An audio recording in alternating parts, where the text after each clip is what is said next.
The following show is for mature audiences only. Shy City Sports.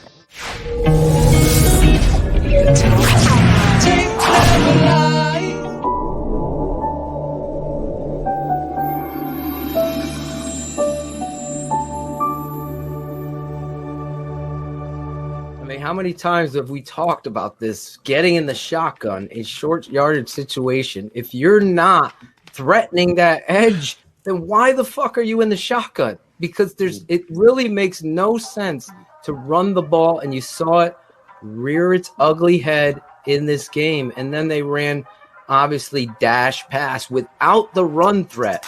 You're forcing Mitch to make a play. Trubisky on the move. Pumps, throws, incomplete. It's just mind-boggling because if you kick the field goal there or you run the football and get the first down, those are the only two options I saw. Instead, they go to a play they've run consistently in this football on this team, and they're scouting you, and it's shut down, and Mitch still throws the ball there. And almost gets picked again. So take it and run for it. Threaten to throw and do something else. I get it. But I honestly, listen, I will go to my grave. I felt like Matt Nagy ruined Mitch Trubisky. I will go to my grave there. And big plays are nice. They're good. You need more of those. If you have a shitty offensive line and a shitty head coach who's just a play caller, and you think you're going to develop a young quarterback to be your franchise, I'm sorry. You could have had the fucking Mahomes here. He wouldn't have developed because you got a fucking shoe salesman as a head coach. And that's my truth. I'm just curious, how is your relationship with Matt different than it was maybe a year ago at this time with everything that's happened? And I know you've talked in the past kind of about being a little more vocal and assertive with him, but I'm just curious what else has changed.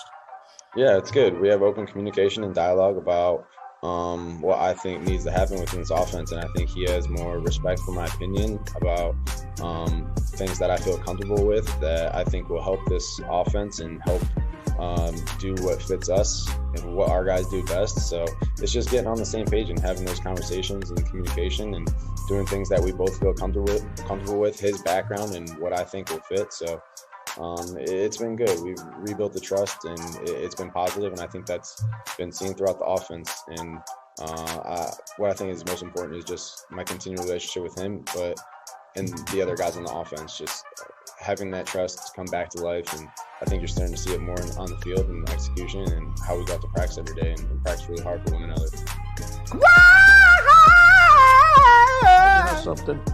The big thing that I think Phil mentioned it, and I wanted to showcase it. There's situations you got a receiver, number 12. It's a great receiver, I think. And you got him the ball one time in the first half. One time. And you don't have any schemes. You have patterns, but you don't have any schemes. You don't prepare. I never saw anything like it. Offensively, I think for us, Mr. Trubisky, they try to keep him in the pocket and throw the ball. I mean, he's more of getting outside, throwing the ball, and doing that. I thought when we were supposed to run, we passed the ball. When we were supposed to pass, we ran the ball. It was kind of totally opposite to me. I mean, everybody looking at it like, damn, what are you doing? Run the ball when you're supposed to run it, throw it when you're supposed to throw it. We didn't do that. I thought it was just the play calling was horrific. Winning is not priority in Chicago. It's not a priority in Chicago. We know that mediocre is accepted, and that's exactly what they're mediocre to below average. Their offense has shown some signs. It's still like pulling teeth. I mean, you're never sitting back. I mean, on a 4th and 1 play, you have almost no confidence that the players are going to execute, or Nagy and company are going to send in the right play. No chance. Not to make any more excuses. The Bears did a terrible thing. At first, Phil, you agreed this guy was a franchise quarterback. He's not a franchise quarterback. He's so inaccurate, it's unbelievable. I agree. I totally agree.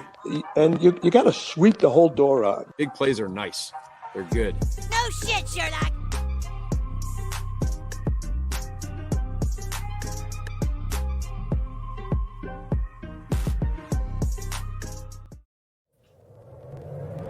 Draft Dr. Phil and the smartest man. Keeping it 100. And so the Bears are sending their compensatory 4th-round pick to Jacksonville for Nick Foles. Keeping it 100. Like the people drop off, but we still keep rocking. I know we need to run the ball more. I'm not an idiot. Keeping it 100, baby. Keeping it 100. Keeping it 100, baby. Open competition. Keeping it 100. Draft Dr. Phil and the smartest man. Chicago Bears swag. Cole Kmet. Guess who's back? The two dudes that kept it real. The dynamic duo that you love, the smartest man at Dr. Phil. Breaking down the film, never a problem, kick it straight. Most shows focus on stats, we focus on the tape. We keeping it 100, never running east or west. We coming with that truth, cause that's what our fans expect. Cut off the freaking anchor, moving forward to be free. But don't you worry, Shayne's got the dumbest tweets. It ain't no secret, Phil and Shayne got some haters. But now they're moused up like the true and now and laters. Debaters, stars get kicked like Coach Tabor. Cuts had to be made, we added a barber moderator. Up and down, boys got you double checking. Sad sack strolling like a fool drunk texting. Flexing on the truth cause you know they'll never change. Real, recognize real, that's what you get with Phil and Shayne. 100's what we do when we're breaking down the Bears. Fuck a play or a captain, all of the upstairs. The tape never lies, the truth you see, we analyze, so there's no babies like Maybelline. Straight to the truth with acumen and facts. We got a sad nerd, but he's not just giving nerd stats. Hard crash, big impact like Max Sack. Every Wednesday night you got the smartest man and Phil back. Now we know you're smiling like a fat kid with fun dip. We're back better than ever and we keeping it 100. Keeping it 100, baby. Keep it 100. Draft Dr. Phil and the smartest man.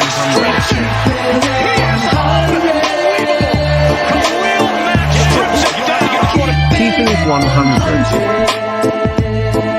Draft Dr. Phil and the smartest man. Keeping it 100, baby. Keeping it 100. Draft Dr. Phil and the smartest man. Keeping it 100, baby. Keep it 100. Keeping it 100.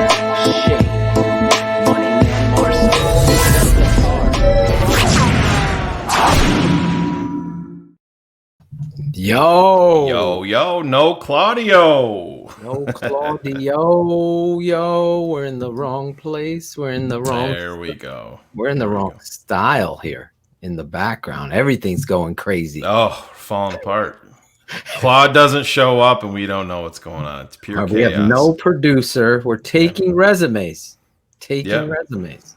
Got to be able to cut hair and fuck shows up. You can replace Claudio. I thought you were going to say fuck hot chicks or something. Oh, tonight of all nights, we need some laughter, some positivity, man. Smoke weed every day. Is it too early? Is it too early for that? He wasn't about to speak, so it was a little too early. I hear him in my head constantly, so I just got to roll it when I'm ready. Listen, Claudio's not here tonight. I will say this. The 100 crew is always strong. I can't thank you guys enough. I know Claudio and his family, their daughter had a serious surgery this morning on her brain. And yesterday. Yeah, today she's leaving. I don't understand how we have brain surgery, leave a day later. I mean, I told Claudia, I don't know how you're doing it, man. I would be flipping out if they're telling me to go home with my child after that kind of procedure. So again, thoughts and prayers to our guy Claudio and his daughter, Adriana. That's my goddaughter. So I'm thinking of them. And all jokes aside, we keep it 100 here. We have laughs. Even Claudio was texting and he's like, I'm bringing my daughter home tonight, so I'm probably not going to be on the show. I'm like, dude, you're not coming. I wouldn't even let you on the show. Family first, man. This guy, he's tougher than some of the fucking players that played this Sunday. I'll tell you that. Ain't that the truth? Claudio told me after BHL, he's like, I might be on the show or I might not be on the show. So, yes, Adriana Strong. Thinking of Claudio, for those of you, his daughter had a procedure, serious procedure. Everything went well. Thus, she's going home with that kind of procedure. But listen, you patrons, tonight I surprised you.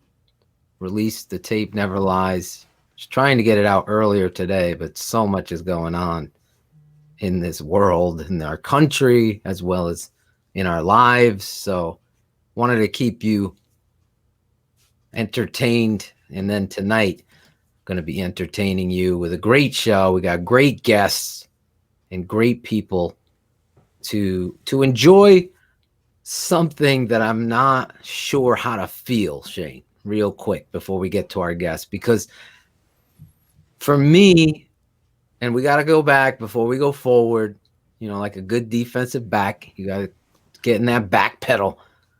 You know, I'm a big, firm believer, and I say firm believer in you are what you preach. You know, there's no celebration in someone else winning to help you get into something. I've never been like a party to that.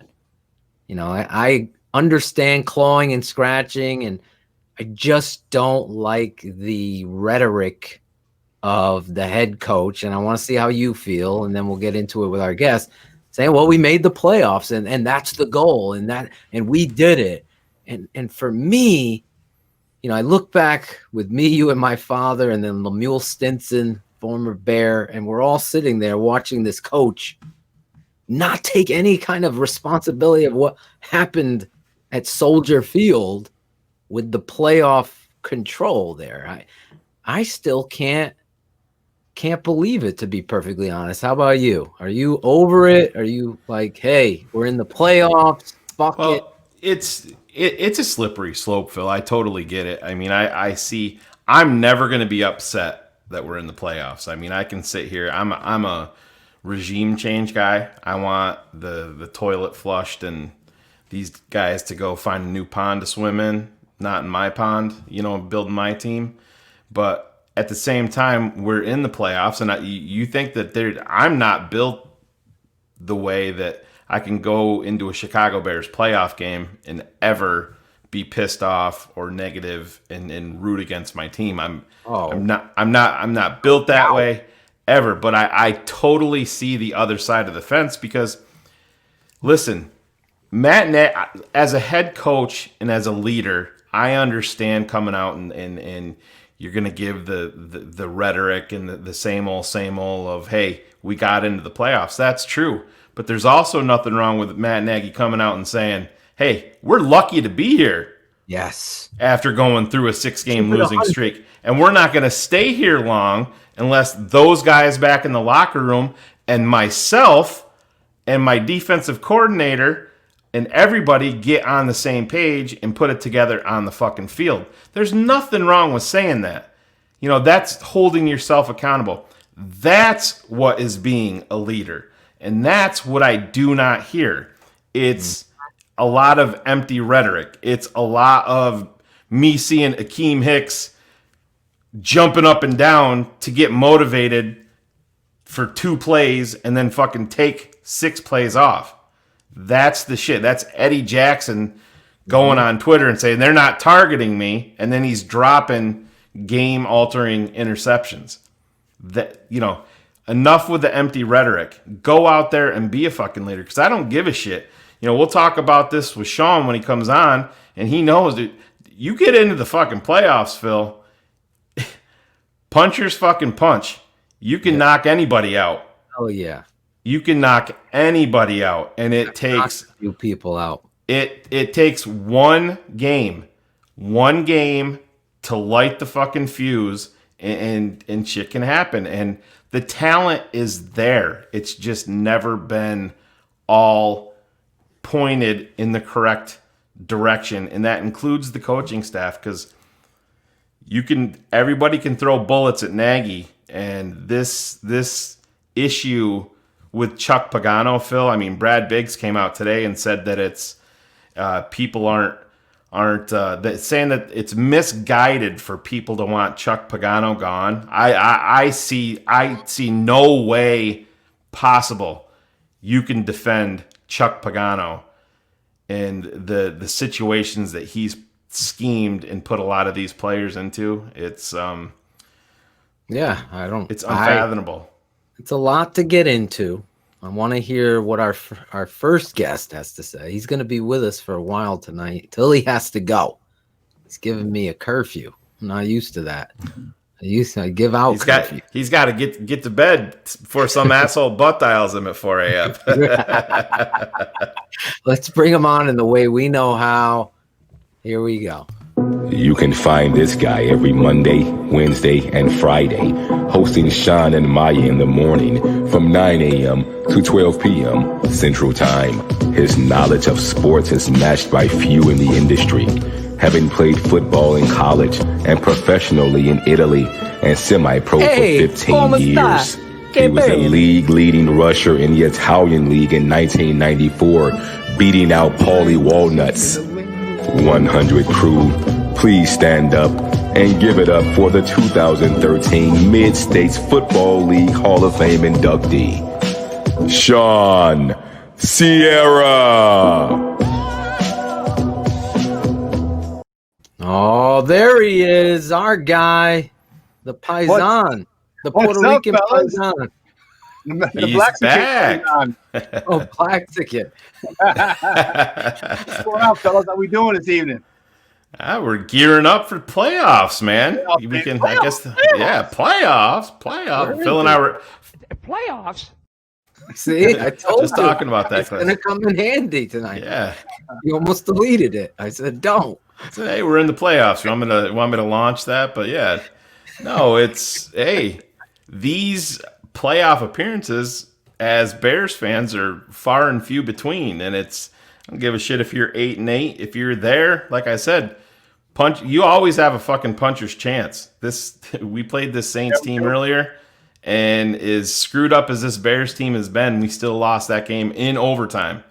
And Roquan dropped an interception that game that could have essentially iced it. So lots of crazy things can happen, and it's if this team didn't have talent, I'd be a lot more worried. I mean, let's be honest. You're facing a Hall of Famer at quarterback, but it's the same old story, Shawn.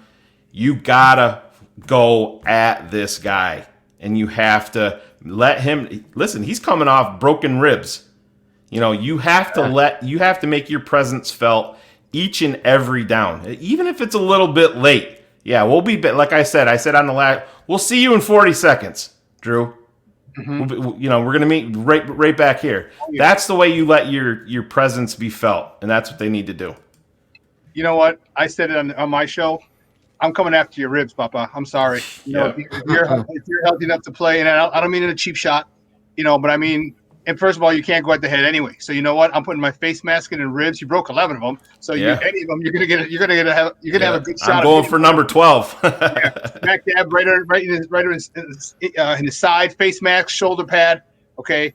Let me tell you something. If you can't breathe, and I don't know if any of you ever had cracked ribs, but I have in a game. No joke. Yeah, man, that's unbelievable. You can't take deep breaths.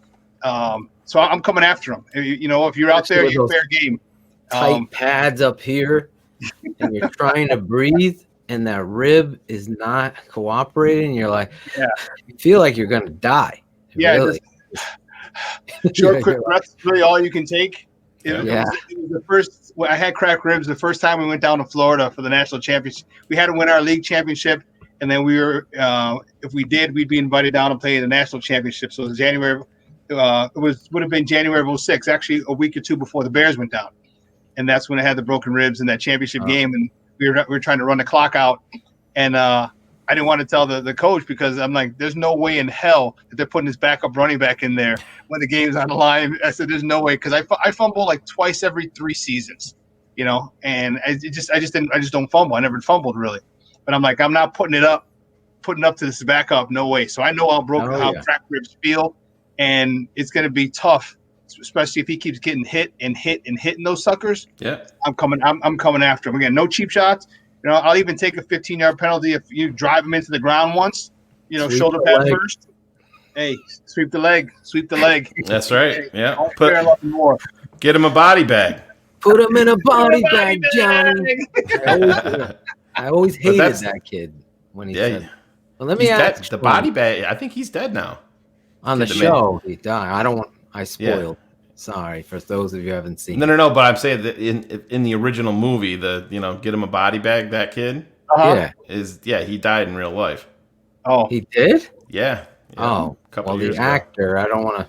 Yeah. I'll let you see it. If you haven't seen Cobra Kai, for those of you that hate when I give you Netflix suggestions in this crazy world, I think you should be fucking throwing me roses like Mikey Tenorelli and be happy to get some good suggestions to watch. And really, let's get back to this, Shawn. You heard us in the open a little bit. Mm-hmm. I'm struggling with this only because I come from that place. You beat your fucking rival. You get in there, and that is the way. And to hear Matt Nagy do the opposite of what Shayne eloquently said, that's how I would handle the presser as a head coach. I've gone over this. You know, I'm never going to apologize for getting in the dance. You know, Right. You sneak in any way to dance with some hot chicks. I don't give a shit, right? You get it? Yeah, I agree. But here the Bears are, and you want them to do this. And listen, I had a hard time cutting the tape because it was so pathetic. I felt like energetically popping off the tape. I didn't get to say all this on it. Mm-hmm. We saw tense, scared football team that got bullied mentally and physically. That's the title of it. And really, the head coach and how he handled the presser. How are you feeling about the Matt Nagy-led Chicago Bears and going into the playoffs? How are you feeling? I'm torn. I don't want Nagy and Pace back, but I love my Bears. And, getting them into the playoffs, I wanted them to lose the rest of their games. When they had that 6-game losing streak, I'm like, let's wing it, baby. Let's ride it on out. Because at that particular point, if we had a 9-game losing streak, 10-game losing streak, whatever it would be, there's no question the change would have been made. None. Mm-hmm. You can't have a 10-game losing streak after you start off 5-1 and lose the rest of your games and not fire the head coach and the general manager. So I was rooting. I was not rooting for them to lose, just rooting for those two to get fired, which I kind of sort of a roundabout way of rooting for them to lose, which is really weird. But I just didn't want them. I just don't want them. I don't like Pace anymore. Pace can't pick can't get a first round pick right to save his life. He's 1 out of 4. 25%. Even in baseball, if you bat 250, it's still not good. Okay, everything's a project with him. We go from Kevin White to Leonard Floyd to Mr. Trubisky. The only one he got right was Roquan Smith. Thank goodness. Okay, he can pick phenomenally from round 3 to 7. Hey, if you keep him around just to pick 3 to 7, I'm good. But I don't need him picking any other first round picks. And then Matt Nagy he's a used car salesman. He's a shoe salesman, used car salesman. He just talks shit to talk shit, and it bothers me. Right? You know what? Growing up in Chicago, you have to know how to diagnose people quickly. And I know he was full of shit the first time that I heard him. And then when he was the biggest red flag that I had when he first got here, and you just give him the benefit of the doubt, when he refused to play Jordan Howard. And he took him out. I'm like, wait a minute. Because Jordan Howard isn't your type of running back doesn't mean he's not a good running back. Okay? He may not be able to do the thing that you want him to do, but he does a lot of good things well. And that really bothered me. I'm like, okay, this guy's stubborn, and he won't. What he's trying to do is he's trying to implement his system.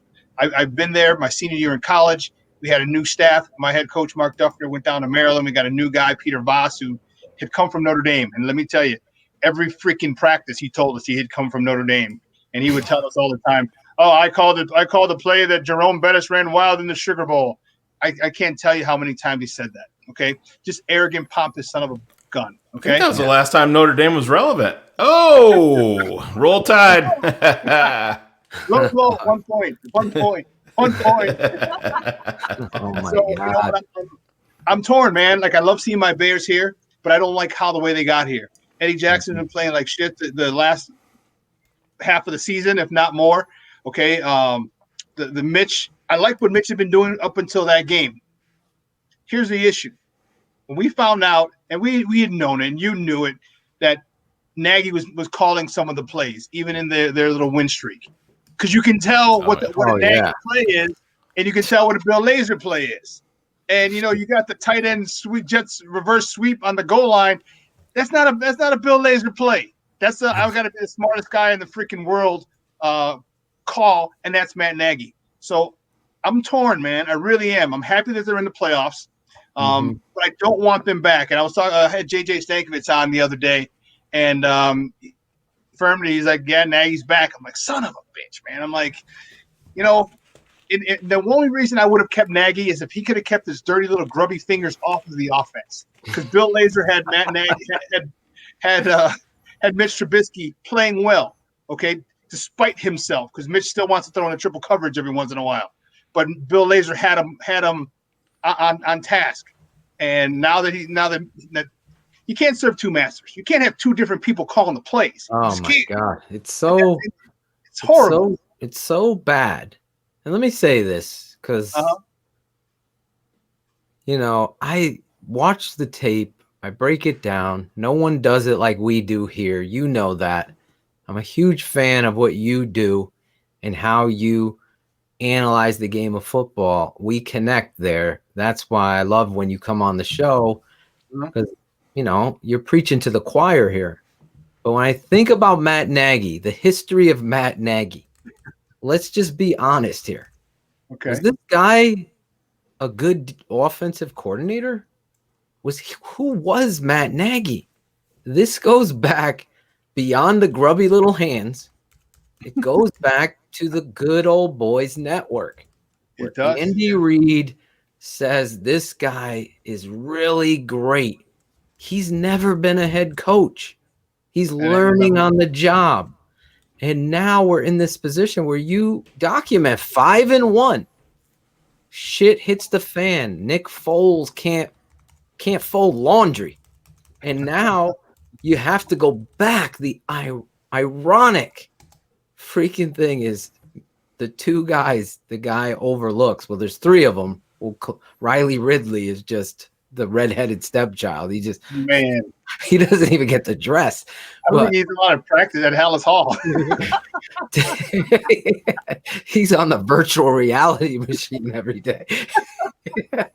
That's the thing, Montgomery and Mitch Trubisky are saved this guy's job. Yeah. And Phil, before you move off of Ridley, you and I talked a little bit on the phone yesterday about this. The Bears wide receiver coach came out and made the comment, and he's like, "Hey, I told Javon Wims straight up, you're lucky to even be here." Right. And how they reward him with playing time while Ridley's sitting. So it's those are the things that continue to baffle me in Chicago. There's for the life of me, and I know this sounds very elementary, but Chicago does it. The Bears do this. They feel like they can say something publicly, and everybody's just going to fall for it. You remember, Exactly. you remember back in the days with Lovey. We're going to be the best team. We're going to be the best looking team getting off the bus, and it's bear weather. We're going to run the football, and then Rex would go out and have 54 passes. They've done it. You get Cole Kmet involved. Yeah. Cole deserves it, and he gets 5 targets over the next 6 weeks. I can't use Jordan Howard, Yeah. his exact quote, then I shouldn't be coaching this football team. Yeah, and he shouldn't be fucking traded him out of town to cover his ass.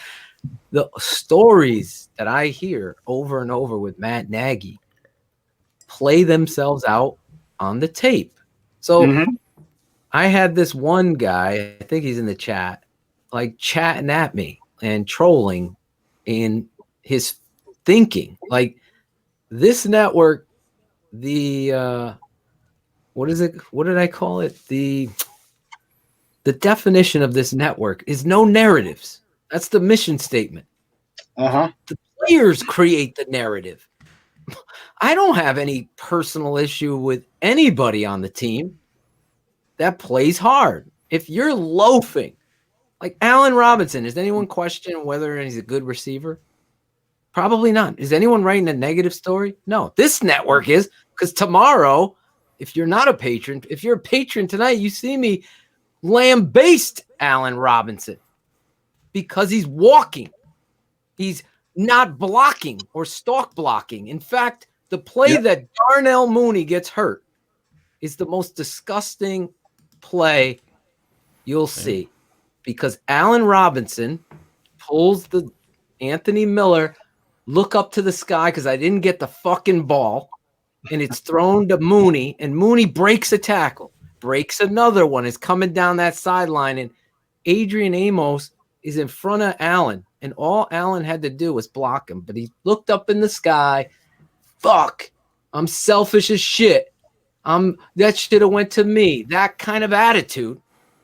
And Amos goes in there and injures Mooney. Is Mooney going to play?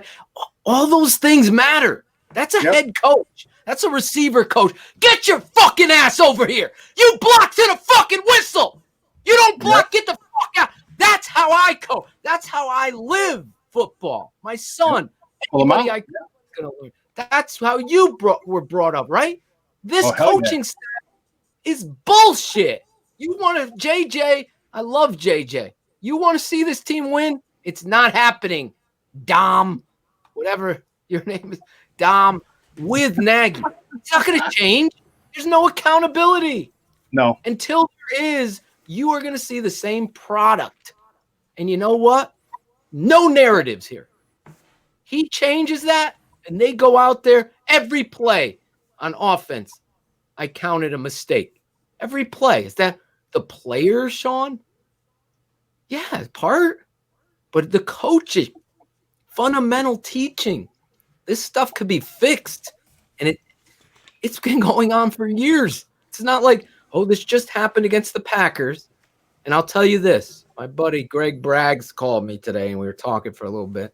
And Braggs. He was right.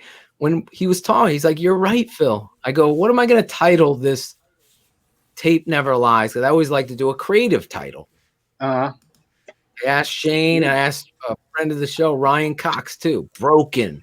Shane went with embarrassing with the bear in it. And then I was like, nice. Fucking, I just looked at it and you got bullied. You are afraid of this team. There's something psychologically, the coach, the play call, Shawn, fucking hitch, in, hitch, curl, drop, turn to the sticks. It's like dash pass. It's like throw the ball down the fucking football. Oh God, you see what happens near the end. It drives me crazy. If you can't teach, since we're on Cobra Kai, Miyagi, greatest quote. There's no bad students. There's only bad teachers. And that is one of the greatest quotes, because it's the truth. You have to know how to relate to every player differently. They're from different backgrounds, different hoods, different fucking gang, brought up in the gang, turned his life around, white boy, rich boy, poor boy, shoe boy, whatever the fuck. Everybody's different. So the coach, that is just, we're going to treat everybody happy. Players, you lose the locker room at some point. They're in the playoffs. They got there like this. But I'm looking at how they played against the Packers, and it's pathetic, because you honestly have to win the game. Look at your deep threat in Darnell Mooney here. This is the next gen of his pass routes. Let's look at this. Let's see. That's wow. That's your deep threat. Now the green is that's when he's already caught the ball. Okay. So you see where the blue is. The blue is the line of scrimmage. Those green lines is where he's already has the ball in his possession. So he's behind the line of scrimmage most of the time, and secondly, he's going east-west most of the time. And I'm not going to go all Peter Bukowski on here and take out the most important play, but his 54-yarder, you take that away, and he's got 10 catches for 40 yards. 10 catches for 40 yards, 4 yards a clip, and that's Shawn. You know, you've played football all over the world. That's not sustainable. That you can't win with that. No, there's no way you can win with that, and it's, you know, and that's why I don't know why this situation is happening. I mean, I guess I do know. Nagy's an arrogant son of a bitch. That's the bottom line. Okay. I think Laser had this offense running efficiently, running smoothly. And the thing that I loved about Laser is he would smack you in the freaking mouth. We're running the God blessed ball. Okay. Whatever you want, we are running the ball. You could, I don't care what, if you're the first ranked defense, second ranked against the run, third ranked against the run, 27th ranked against the run. Guess what? We're running the ball. And running the ball, it does a lot of things. It keeps you. So we already had was 10 over almost 11 minutes more in time of possession. It talks about it also wears down the defense, but the defense, you know, when Aaron Rodgers scores on one play on 72 yards, like son of a biscuit. You know, the time of possession doesn't really matter at that particular point when he's, you know, literally one and done, and you know he gets a 4-3 wide receiver on a linebacker blitzing the A gap, fake blitzing the A gap. So now we're in deep water. But the thing is, this is what we talked about before: putting your players in position to be successful. Okay, and it's very cliche-ish, but it's so apropos. You know, putting Darnell Mooney, having him go left, right, and east, west is not putting him in a position to be successful. You get his ass upfield, you stress the defense, you get him on post routes, you get him on corner routes, you get him on goal routes, you get him on drag routes, crossing routes. Have people chase this dude. This dude is fast. So if you're a fast guy, you want to have people chase them. The big guys, you can just throw it up to them. But these small things, football can be a very simple game. When you make it difficult because you're trying to outthink yourself and show that you're the smartest guy in the goddamn stadium, then it gets very difficult. And this is what Matt Nagy has done. This is why when things started getting a little rough, like, wait a minute, that's not what Laser usually calls. That's not what you. And then you realize Matt Nagy's got to have a hand in it, and that's it. You know, there's no reason that chart that you just showed, and everything is going east west, and most of it's behind the line of scrimmage. That's ridiculous. Yeah.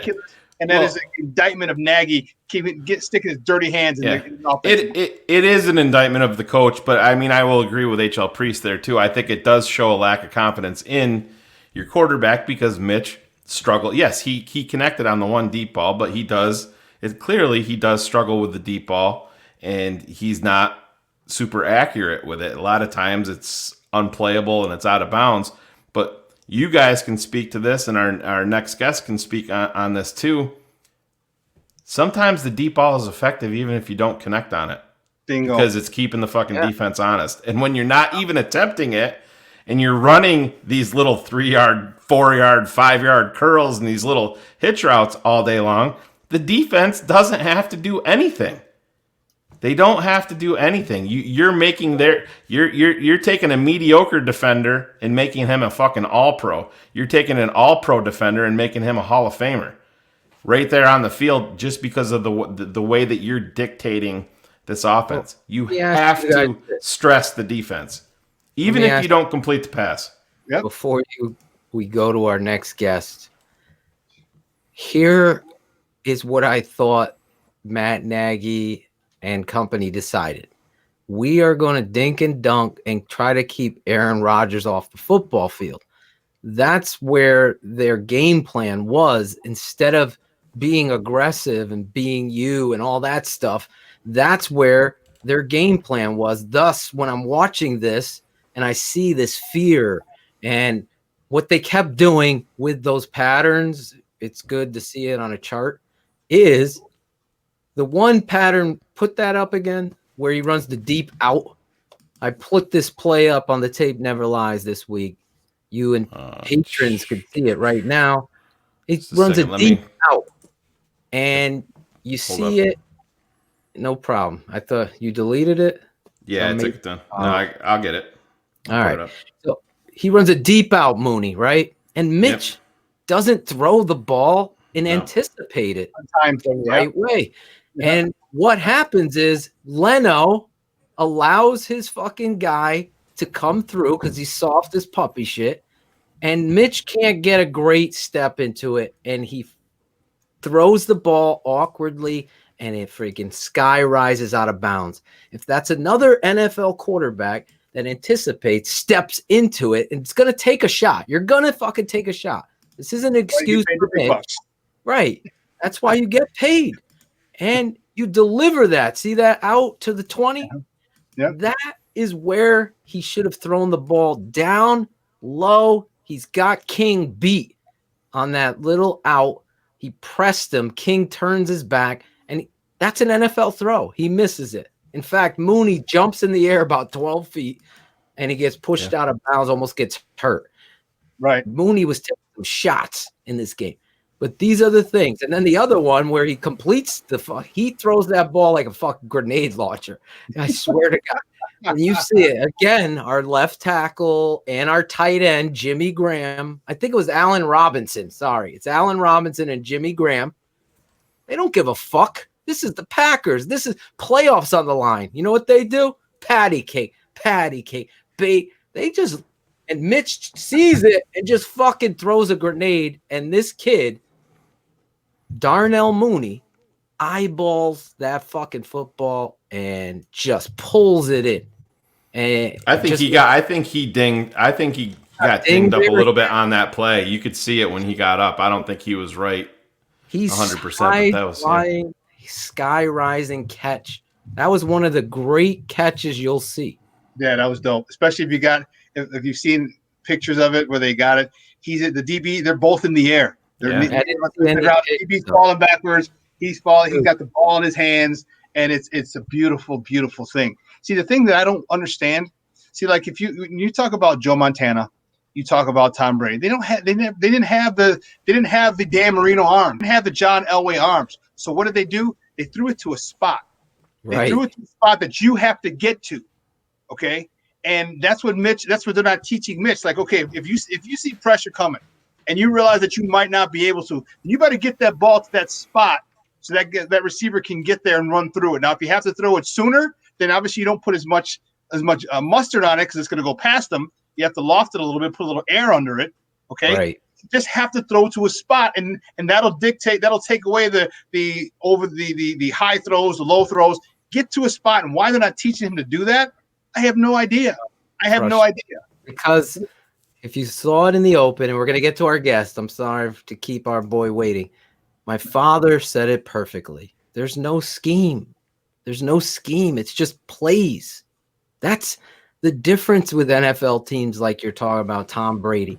They're scheming guys open based on how they're going to align their formation, and thus Gronk is going to be matched up if he's in motion and they put this guy here. They know what the matchup is going to be. So pre-snap, Tom is going to know Gronk is running the flag route. He's going to press to the post and he's going to the flag. And know what? Tom's looking to the post, and so is that motherfucking safety. And he steps one false step. Gronk goes there. Whoop, whoop. It doesn't need a big arm. Just anticipate that ball to where it's going to go. Our next guest, big man, former Chicago Bear. I love this guy. It's funny that the two of you are on together. It's a perfect storm to get you guys prepared for Saints versus Chicago Bears. Our guy, Big Steve. Draft Dr. Phil and the smartest man. Keeping it 100. Charles Leno is not good, man. Unless you're living under a rock or getting flogged with like Speed Bump Charlie, you know that our beloved Bears have really made offensive line play truly offensive. Who better to have on than someone who lived it, who breathed it, who loved it? 100 Crew, get up out your seats and give it up for Mount Carmel's own. He's former Chicago Bears offensive lineman, Steve Edwards. Buckle up, Leno family. Things are about to get real. There he is.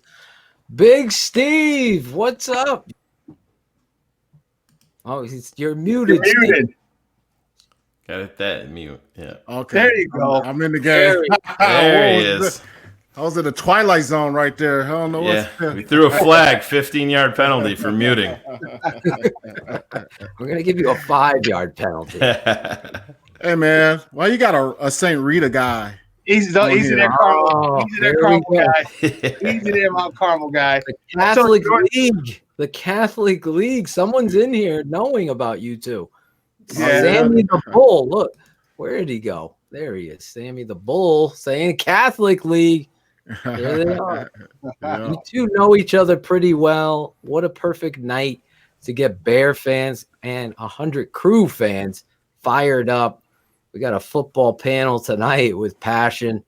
Steve, I don't know if you heard much of what we've been discussing. Obviously, let's talk a little bit about the Packers game and then bring it full throttle forward as we go into our first segment, and we'll go into the Saints. But Steve, your thoughts. I mean, you played in that rivalry. Out of everybody on the panel, you lived that rivalry. To me, like I said, I felt like the Chicago Bears got bullied on both sides of the fucking ball, and you could see it and feel it. Your thoughts on the game and what transpired? Well, it was a weird game, man. Where we were kind of in the game, but at the same time, we were getting dominated. At the same, if that makes any sense, like we were there in striking distance, but it does make sense. But it just felt like we didn't have a chance. He had like 30 more plays than they did for 40 more yards. it was. That's true. I'm not even making that up. It's terrible. Yeah, and that's exactly. I mean, that's what you got from it. And you just look. I look back into a couple situations. We were in the red zone. We had that fumble. I believe it's on a punt return. We got the fumble, and and right away they throw Cordell Patterson in. I'm like, okay, where's the sense of urgency? Where's their aggressiveness? Where's the killer mentality that we're going against Aaron Rodgers, who's absolutely on fire, and we're going against Green Bay Packers, who we need this game, and we 32 has got us to this point, and you take them out the game, and I just like, this is going to be a bad series here.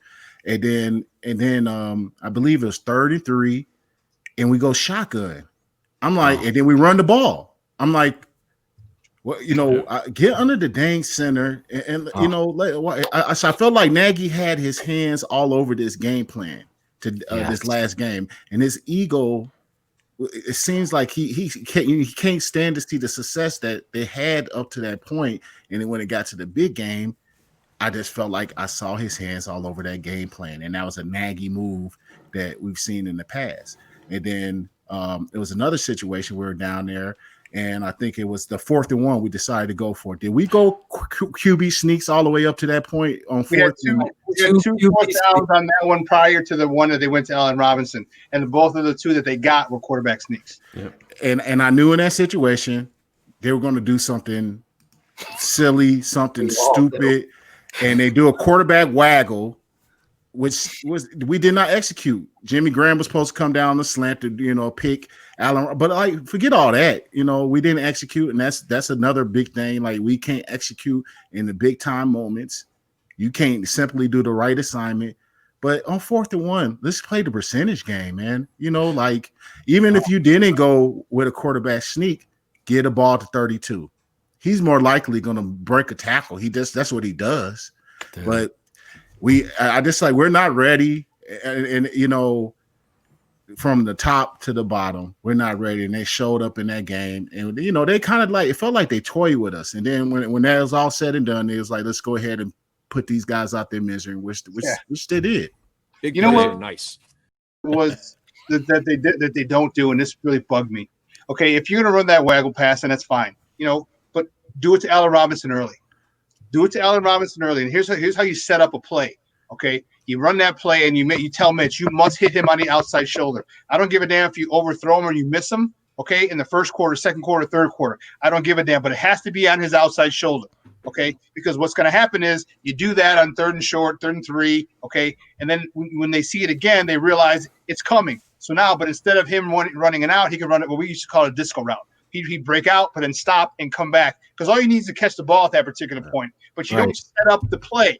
Okay, you don't set it up and get and be consistent with it and show them so you can go off of what they're going to do, which is why you have to throw that ball on the outside for Mitch. And then once he plants his foot and comes back, that ball's got to be on a dart. He catches it, he gets hit, whatever. It's a first down. But that's not this. If they do this in grammar school. They do this. They do this. They set up plays in grammar school, and these guys won't do it at the highest level, and that's what's frustrating. And that's where that Bill Lazor has to take some of the heat as well. Because if you're calling, and I know Nagy's hands are in there, but you have to set up plays as well. Now that you're the offensive coordinator, they're not doing it. Here's the problem. They ran that play, a semblance of it, 3 times prior, and they do it with the motion. And they run, I call it dash pass because the running back isn't getting a fake.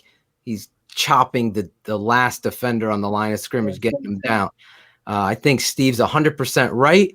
I say it in the tape breakdown this week. I think Jimmy Graham, but this is week fucking 17 against your rival. You got to know your fucking assignment, know your route, biggest moment in the game, and we're fucking around. So let me just say this. Throughout the season, and this number's off the top of my head, so don't get all Peter Bukowski on me here. Dash pass on 3rd or 4th and 1, 3rd and short or 4th and 1, they've gone to that well at least 27 times. So 27 times on this season. It could be 32. It's one of those numbers I can't remember. That's why I said don't. But I've broken it down. You can go on the tape. You'll see dash pass. He hits Allen Robinson. They go to the well. The Packers study you. They're your rivals.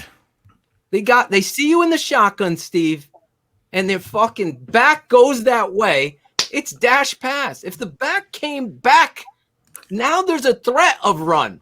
You follow me? So now someone's got a false step, and maybe Mitch gets on the corner. But look, on that play, Steve, I'm going to break this down for patrons with my father this weekend. It's going to be a great show. And the backside receiver is none other than the guy that shouldn't be on the team because he's sucker punching out there. No accountability. He's jogging. So he's already said Mitch is going to throw this to Allen Robinson. It's not open, Shawn, just like you said. And if you're self-scouting, you do exactly what Shawn said. Out, back in, or take the big chance then. Out. Up, guy jumps, boom, Mitch hits him right in the window, and you're cooking with gas. That's what NFL coaches do. You're playing chess. This guy is so in over his head. In 3rd and 2, watch what happens. Darnell Mooney's on the wing. He runs across. They fake to him. They run dash to him on 3rd and 2. They get it. They run dash again. He's short. It gets up 4th and 1. They did the quarterback sneak. Yes. This was 4th down. So you got to do it right. They don't do it right. So, Steve, you get me fired up because that play of all plays is when you say, get it to 32. He's the guy that's got you here. It is not this hard. And that's why there's no narratives. So people like that are in the chat defending. I don't know how you defend Matt Nagy at this point, but there's people out there defending things that I can't even comprehend. So if you, with this, I think it's very easy. Either quarterback sneak it or give it over 32 and get the fucking first down and continue to go. Yeah, fuck a dash. Exactly. Fuck a dash. I'm telling you, we're all going to be thinking of Steve, Shawn, Shane, and Phil this Sunday on 3rd and 2 when you see dash pass. Yeah. Phil, I don't know if you want to address the comment there. That's not what you said at all. Oh my God. Is his last name dumb? Because every time I see a comment, Jesse, I'm just going to call it Jesse Dumb because I'm keeping it 100. No, it's not to 83. The play's designed to what it is. Steve told you. I'm telling you, I think Jimmy Graham fucked up the rub. Mm-hmm. He runs. He doesn't even get. So now the rub isn't there, and it's Allen Robinson, and Mitch is like this. Watch him.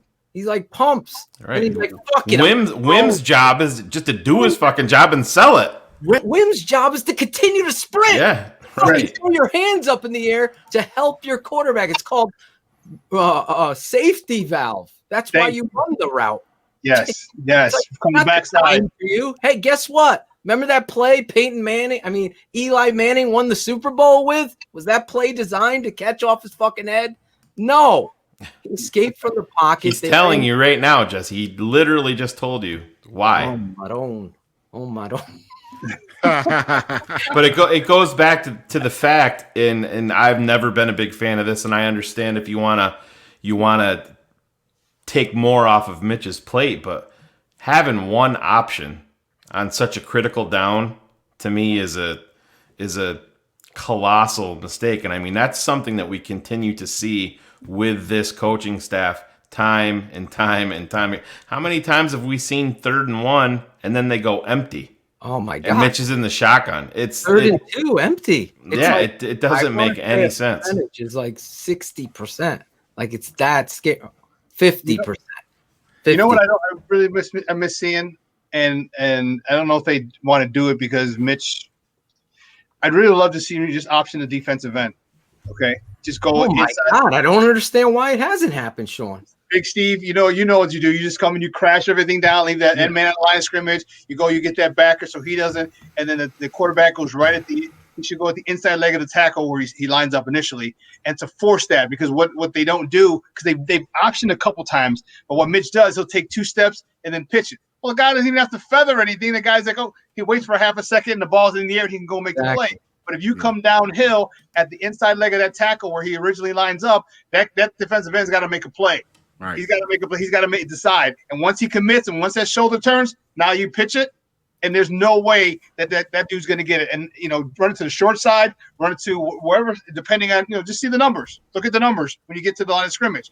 And you can make that call, and that's an easy first down. Easy first down, and he doesn't even have to take a hit, or you just go limp, or as soon as you pitch it, you slide. There's so many different things you can do. We would have our quarterback slide. As soon as you pitch it, fall back. So even if he does hit you, you're not getting hit the full brunt of the blow. And things like this is what frustrates you, because being a coach, we've done this, we've been successful with it, and you could do it at that level as well and be successful with it. But no, it has to be some really elaborate scheme, because I got to be the smartest guy in the room, right. Coach Nagy, and I can't do the simple things. And people forget the more you stay fundamentally sound, fundamentals work. Fundamentals work. Like, when you do something simple, Army football could go into Notre Dame and fucking compete with them. Any nerd that gives me fucking numbers, I always say, go look at Army. They have nobody. They have fucking guys that no one recruited, 0 stars everywhere. They work their ass off on technique. That's why they fucking could run the option right down the motherfucker. Where's Manti Te'o and his fucking girlfriend? They're fucking false. They're getting blown out of there by a fucking 5'11", 290-pound guard. That's football. Steve, since you're here, before we move to our bear up, bear down segment, I want to ask you this. It drives me insane. Okay, when they run inside zone, I know what I know you know what I'm talking about, or outside zone, and there's nobody on the center, or there is a head up on the center and no one over the guard, and they still block angularly, turning their whole shoulders and block the line of scrimmage together, and they leave those linebackers. Are you talking about the guard blocking back with the center going front side? Oh yeah. Yeah, you're supposed to go play side with that, man. It's a zone. You cover front side zone. It's play side to step to the play side. If say that DN slants in from wherever his alignment is, you climb. I don't know why. Sometimes I do see that a lot with that old line where they're blocking back. That messes up your angle to get to the linebacker. And all you got to really do, you don't have to be, the best offensive line in the world with number 32 back there. All you got to do, he's proven if you get up to the second level and just get a body, Bars barely gets a piece of somebody and he's able to maneuver off that guy. That dude barely gets a piece of anybody, but just all you have to do is get a little piece and 32 can work. Imagine if we really start getting good in the future, get some good linemen in here and start really I don't know what's going to happen with the Nagy thing, but if Juan is back, he'll have them right. Obviously, and I got to give kudos to Juan. Did you play under Juan? Yeah, I played with Philadelphia Eagles. He's the guy who got me ready, and then the Bears snatched me up. Juan was known for that. Like, he took guys who were undrafted, developed them, and you were getting snatched up. I was on the Eagles practice squad for like 4 games, and the Bears came and were like, hey, we're putting you on active roster. It was just but Juan needs that off season. He needs his OTAs. He needs all that. You talk about fundamentals. That's who he is. It's all about fundamentals. And believe me, he's frustrated with what he sees. But I know he has to just kind of work through what is a strange season. But I don't know. That's another thing if Nagy's coming back. But let's just say we're going to get better on the offensive line, personnel wise. Go ahead. Let me ask you this question, and maybe you can answer it through Juan. For me, because it drives me insane, because I know there's no way an offensive line coach is teaching this. So is it Matt Nagy bringing his philosophy?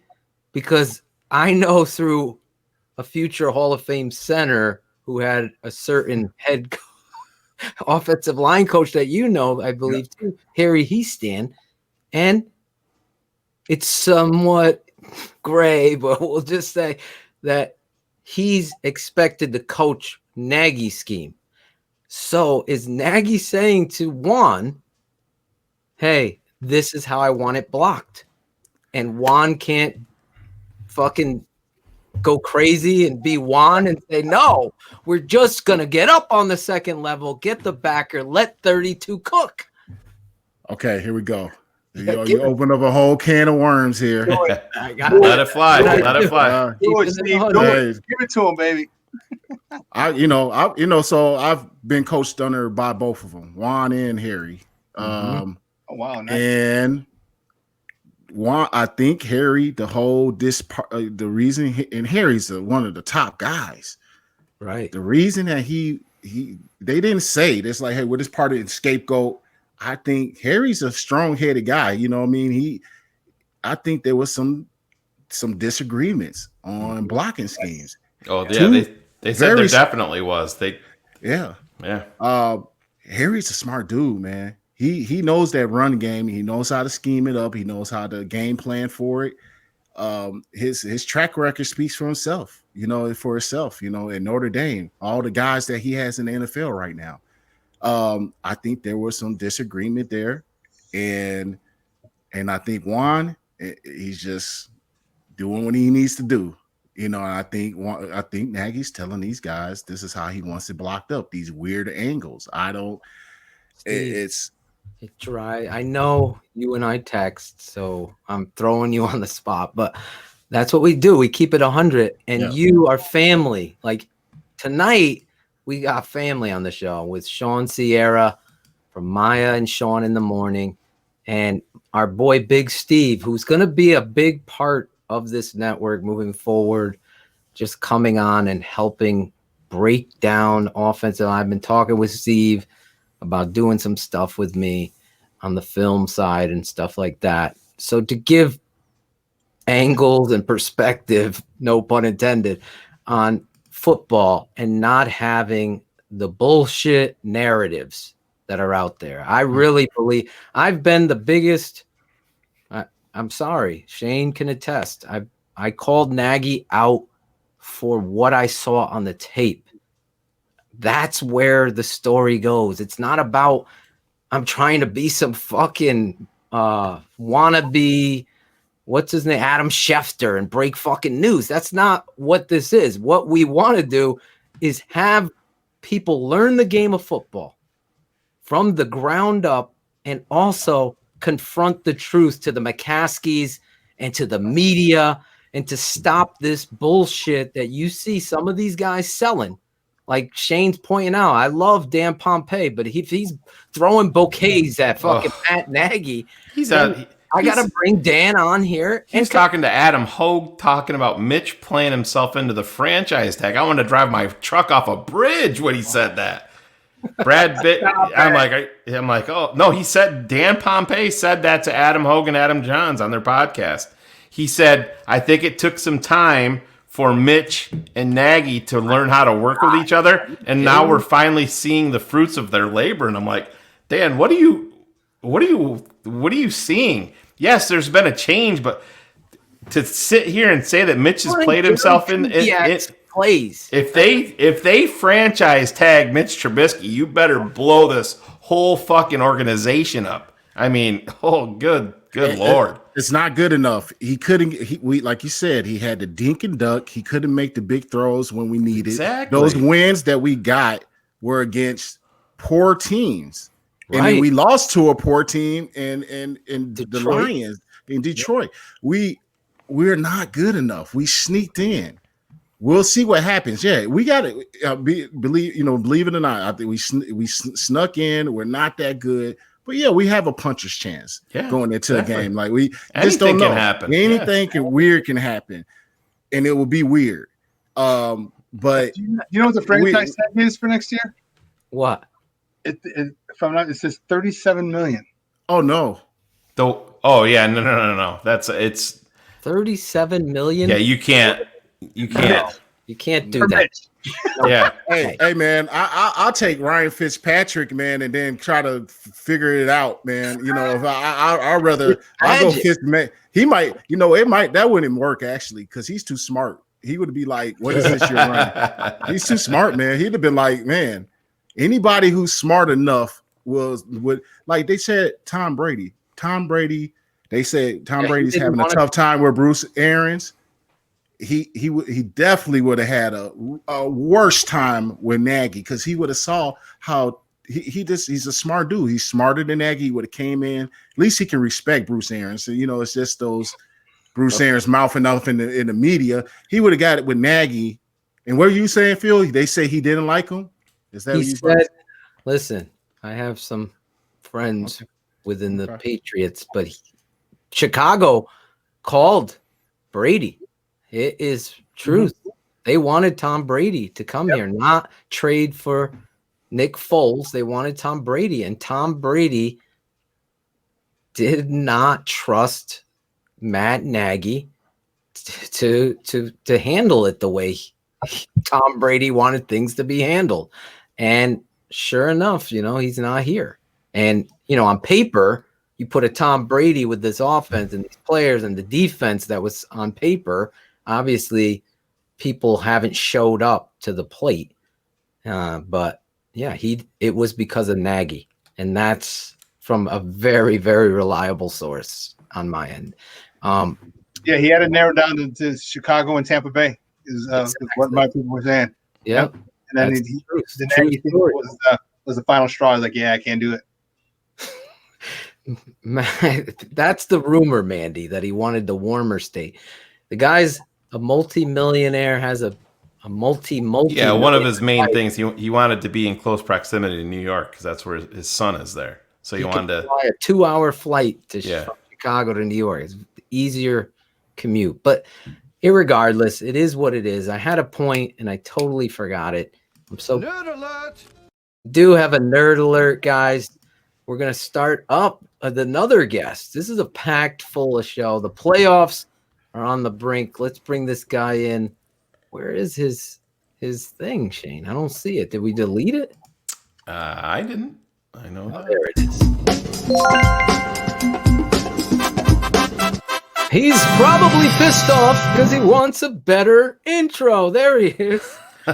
Please don't ever say we lost his thing before I get on camera. That's really my number one ask. That's just not going to work for me. Every good organization, Steve and Shawn, needs somebody to crunch those numbers, do some analytics. We could have used cars last week when we had Peter on here. Peter on, we were like missing our numbers guy to battle back and forth. I'm really glad I missed that one when you had to basically explain what an RPO was and, explain that in certain plays you can run and or pass. There is an option. And he's just like, huh? The drool started to come out of the corner of his mouth there for a little while. I guess he went on full troll. That's all he does, Peter. Yeah, he's a smarmy little bitch. He knows it. Even Packers media hates the dude, right? I mean, that tells you everything you need to know. And of course, he had to go to Syracuse, so that's the only thing that I respect about him. I did give him a little bit of love there, but we had to go at Peter pretty good. I mean, it's for him to sit here and he's always comparing David Montgomery to the Packers' backup running back. First it was Dexter Williams. I'm like, Peter, where's he at? He's on your fucking practice squad, which there's nothing wrong with practice squad, but when Dexter Williams was drafted, he was talking about how much better Dexter Williams was than David Montgomery. Value, right? They got him in better the 5th is all about round, value. He's way more explosive. You can be super explosive, and if you're not fucking playing or producing on the field, you're not. Listen, he's not as good as David Montgomery, but yeah, Peter likes to twist things in his own special way, and that's one thing that we don't do here. I mean, he's covering the Packers, but he is full-blown homer no matter what. I mean, he hated Jordan Love, and the fucking Packers turned that card in. He's like, man, I fucking get it. This kid is talented. Literally 10 minutes later, and if you want to cover your team that way, fine. We're not going to do that shit here. No. God, Cars, you are the highlight of the show. I often say that to myself. So thanks, Jeff. The check is in the mail. I appreciate it. And your best friend, Edwin, missed you. Peter is a fucking douchebag. That's true. I can't read it all. I need my reading glasses. I'm getting old. Guys, this week, we're going to do something we do every week with you guys. It's called Bear Up, Bear Down. Cars, you were in Florida. Was that a bear up or a bear down? I got to watch the game with my father-in-law because we had set him up on YouTube TV, so that was a lot of fun to watch with him. And he's an old military guy who, to say he doesn't pull punches is probably putting it politely. So yeah, it was a good thing. And then I got to proceed to just get blackout drunk midway through the game with him, so that worked out even better. There you Sounds like a good time then. Absolutely. Yeah. The vodka was flowing quite handily. So yeah, worked out well. Those make dash passes on 4th and 1 a lot more easier to swallow, right? It for sure. But I think I texted you guys. My favorite comment from him was, we're midway through and he's like, man, if you could just give Mitch Trubisky Jim McMahon's confidence, he would be something else. Because right now, my mother-in-law is like most Mitch of our was wives. Indecisive, right? And he's like, he's just like her anytime I tell her to pick a restaurant to go to, right? And you're like, yeah. Phil and I were talking about that, and Shawn and Steve, I don't know if you guys noticed it, but boy, you could feel like it took me back to Cody Parkey watching him coming out versus the Eagles. You could feel his fear in that moment. And Mitch, you could see it. Yep. There was times there I'm like, dude, this is not good. It just, I don't know if it was the moment that was too big for him. I mean, I've always said that Mitch is an overthinker. I mean, I think everybody knows that at this point. But man, it's year 4, you're at home, and I realize you don't have the crowd, and it's not the same atmosphere and everything, but everything there on the line. And let's be honest, Mitch goes out there and puts one on the Packers. The fucking narrative, you can right, wrong, or indifferent, starts to head in a whole different direction. If he goes out there and puts up 360 and 4 touchdowns and beats the Packers, psychologically for Mitch, what that does, it does man, a bunch of stuff. And one, they can't be able to beat the Packers, so now you get that monkey off your back. 2, the road was probably going to go through Green Bay anyway, so when you meet them, you have a lot more confidence. And most importantly, 3, your teammates look at you like you're the freaking man, dude. Yeah. There's nothing like your teammates looking at you as a quarterback. Not that I've been a quarterback, but I played with 2 Hall of Fame quarterbacks, actually 3 in my career, and looking at your quarterback like that son of a bitch is going to get it done. I trust him. I trust it. You've been there, Steve. Whenever you look at a quarterback, you're like, I trust that guy. And I'm sure you've been there like, I don't trust this Joker's father. I ain't throwing nobody. Well, I didn't have many. If you want to talk about my Bears career, I had 13 of non-trustworthy quarterbacks. So going back to Mark Harmel. So wait, 13. You must have played a season and a half, because I think that's about how many QBs you go through in a season and a half. It's about 13. So were you around for Craig Krenzel? Was he there? Do you want me to name him? Do you want me to go ahead? We got the time, man. Okay, let's go. Go ahead, Steve. Or should we ask you? Jonathan Quinn, were you there for that circus? Oh, yeah. Ready? Moreno? Jonathan Quinn. No, that was before. Moreno was before. We talked about that last time. Yeah. Jonathan Quinn. Yeah. Oh, that's right. Yeah. I think your exact words were, "He's the worst fucking quarterback I've ever seen in my life." Absolutely. Freaking You're gonna say yes, and then you're gonna talk about the quarterback. So I'll go first. I'm not gonna use Jonathan Quinn. Were you there for Cordell Stewart? Yes. Slash. Yeah, I was my first year starting. That was my first year starting. Okay. Okay, let me tell you the one story I like about Cordell. All right. We're in Green Bay. Let's go to Green Bay. And he throws an out route, and it's just hanging in the air. And I'm actually blocking, like I got one hand on Olin, and I'm looking outside to tackle, slide protection. I'm just looking. I kind of got the eye on the ball. And here comes Al Harris with his dreads. Just dreads, and then all you can see is just dreads just down the sideline. I'm like running like, God, this Cordell. I mean, he couldn't. I mean, we tried some weird stuff with him, and we had Shoop was calling options, and it was just we were excited. Like, are we going to get the slash? Pittsburgh guy. But he had that one game against the Raiders. I think you guys won at home. Yeah, right? We won that. Yep. That was about it. That was it. I still have nightmares about that 49ers opener. To this day, no game has scarred me. Well, I take it back. The NFC Championship game against the Packers did, when you run a reverse to Earl Bennett inside the red zone. But that 49ers game, to this day, I remember I've never been so pumped as a Bears fan. I was a younger Bears fan at that point. Like, this is it. I'm not gonna watch anymore. That was my first start, man. I was freaking scared too. I'm going against Brian Young, and I'm just I just moved to guard. I never played guard ever. I was at tackle, and I was competing against Aaron Gibson. He won out because he was a veteran. I probably outplayed him, but they wanted to go with a guy who had more experience. And then Rex Tucker gets hurt the last game. He was so good, but he was always hurt. He started going through those injuries. He went down, and instead of Bernard Robinson, Robertson, Robo, we called him. He had such a terrible offseason, man. I don't even know how he made the team. But neither did we. Instead of going to him, he made the roster, but they ended up cutting him like that week. He made it through the cuts, but they went to me. Bob Wiley came up. It's like, you're moving to guard. It was like Monday of the 49ers week. And I'm just like, okay. And then, to get out there, going against Brian Young, Olin was helping me big time. But then it was just Cordell was out there hanging balls, just like I talked about the green. They were just floating devices. And and I want that on a t-shirt now. Floating balls. Yeah, so that's a good one.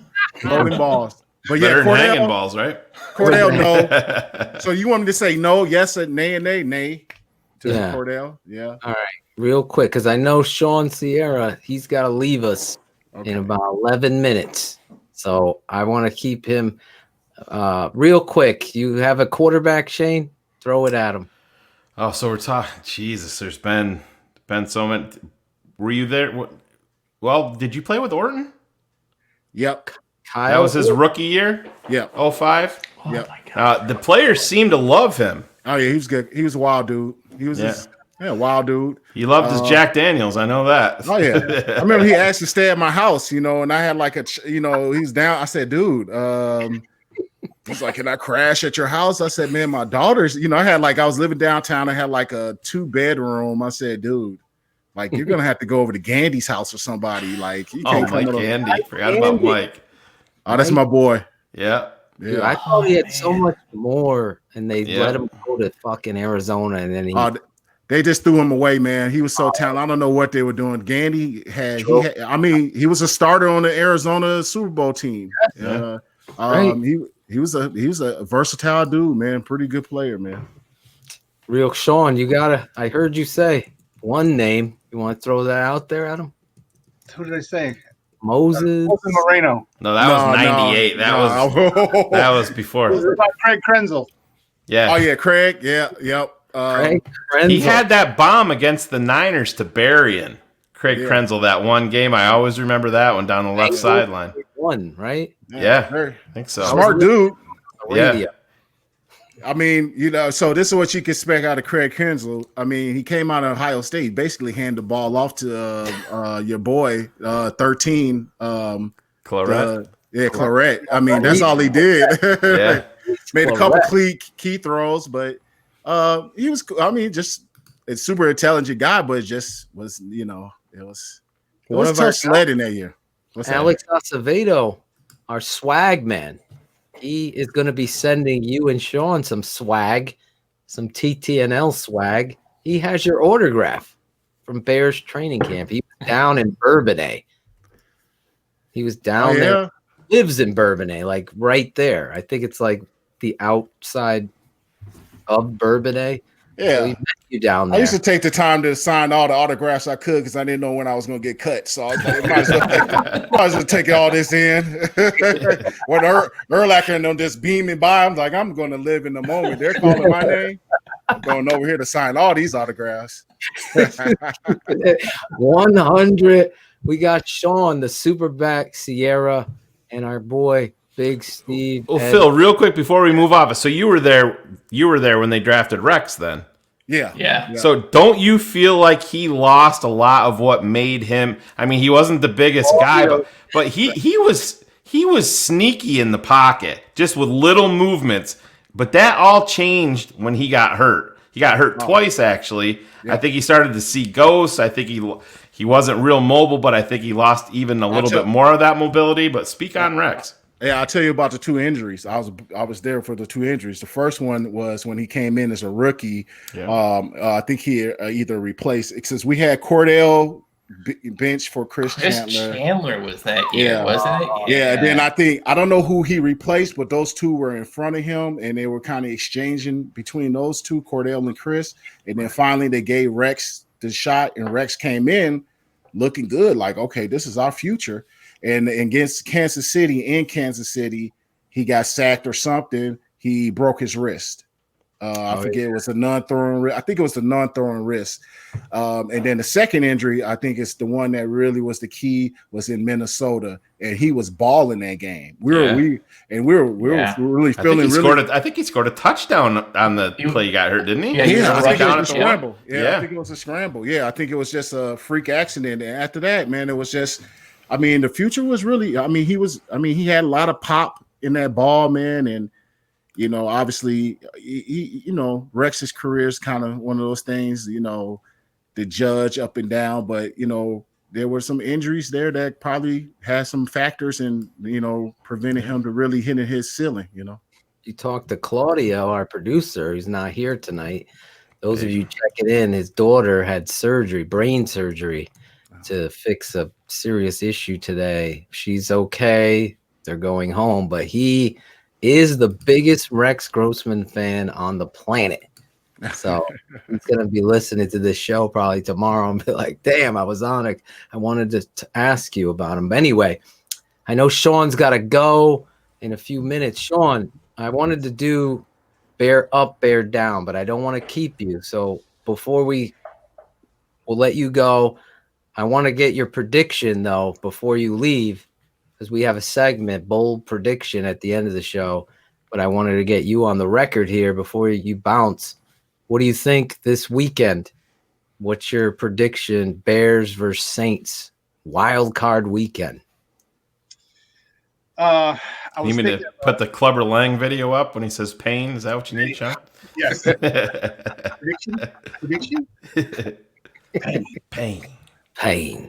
And that's what we need to do. I don't think anyone's nasty enough on this Bears defense to do that.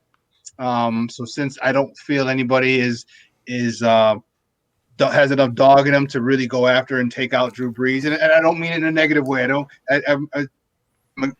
I coached it. I coached it. I played this way. I would never cheap shot people. But if you could get somebody out in the game through the rules of the game, you get them out. And there's no dogs on this defense. And I'm talking even Khalil Mack, because Khalil Mack's got to do more. There's stuff you can do.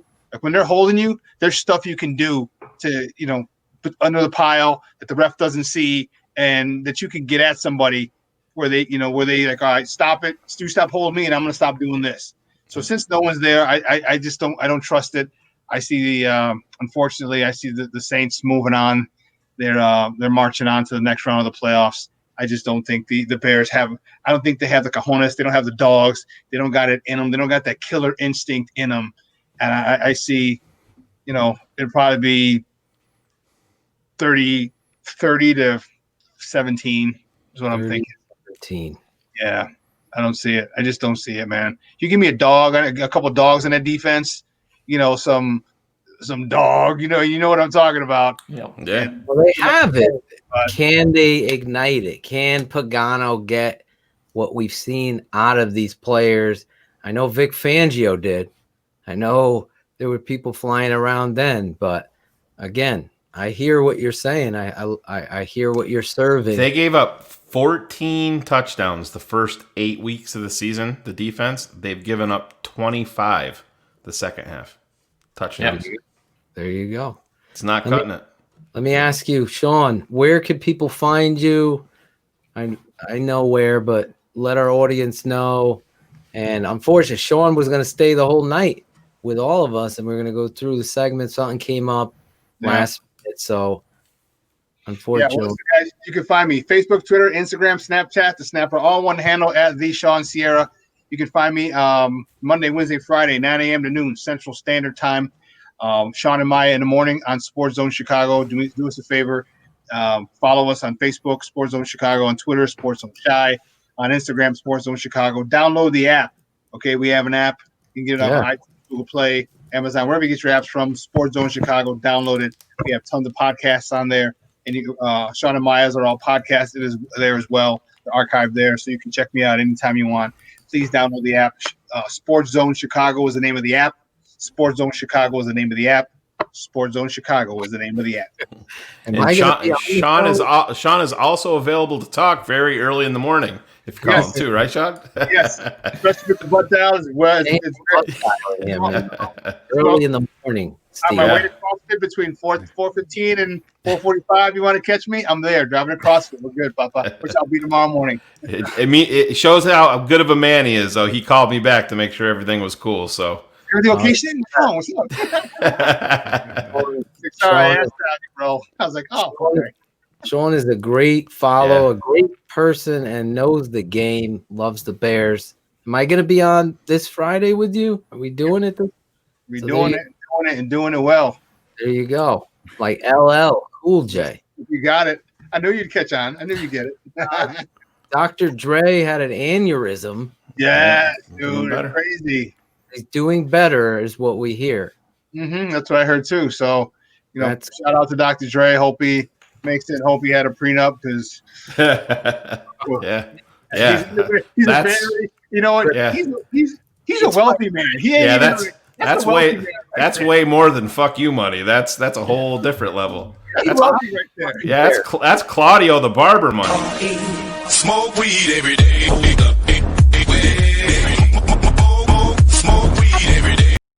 Tell him, Claude. Claudia. All right, Shawn, thank you so much for jumping on, getting you guys ready for Bears, Saints, and looking back at the Packers. That's what we love about the hump day. I know cars things about the hump day. He's working on child number 3. Shayne, good God, no. Shawn. Shayne's having a baby girl. Yeah. Way, congrats, man. Congrats. Yeah, it's gonna be a little bit. Yeah, got to wait till June, but yeah, it's excited. Did the boy thing? Got a 9-year-old son, and now we're gonna test out the little girl. So I'm getting too old, but So I'm hearing you'll probably be wrapped around her finger before she even comes. Oh yeah. Well, see, I grew up in a house full of women, so I know my place. I know I'm just here with a debit card to smile and say, "Absolutely, baby, you go have fun, and Daddy will take care of it." So I know how it goes. Great stuff, man. Great stuff. All right, hey guys, thanks for having me on. You know it's always a blast, man. And Phil, we'll talk on Friday. Thanks, Shawn. See you. Thank you so much. Playoffs. Yes, the playoffs. Playoffs football. Our first segment. It's been a night, man. We've been rolling, talking ball tonight. You love the Chicago Bears. You love to keep it 100. Even players watch our show and reach out to us and let us know what we're doing and maybe what we're doing wrong. They argue. We know we got trolls, Shayne. Yeah. But on this segment, Steve, you've never played this segment, so this will be your first experience. It's called Bear Up or Bear Down, and you were a Chicago Bear, so you know Bear Down, Chicago Bears. Can't vote for Jonathan Quinn, though, Steve. He's not playing. This game is the opposite, as Cars says, the dyslexic game. Okay. It's Bear I was Down wondering. was the worst player that you saw on Sunday. Bear Up is the best player. We always start with the snake like a fantasy football draft, and Shayne is going to start us off with his Bear Down, then you, Steve, Cars, then me, then my Bear Up. Cars, Bear Up, you get it. And we always start this segment like this.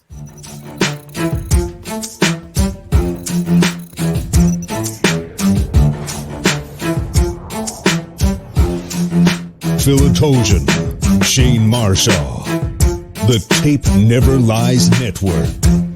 A bear up, a bear down. It's Draft Dr. Phil and the smartest man around. A bear up, a bear down.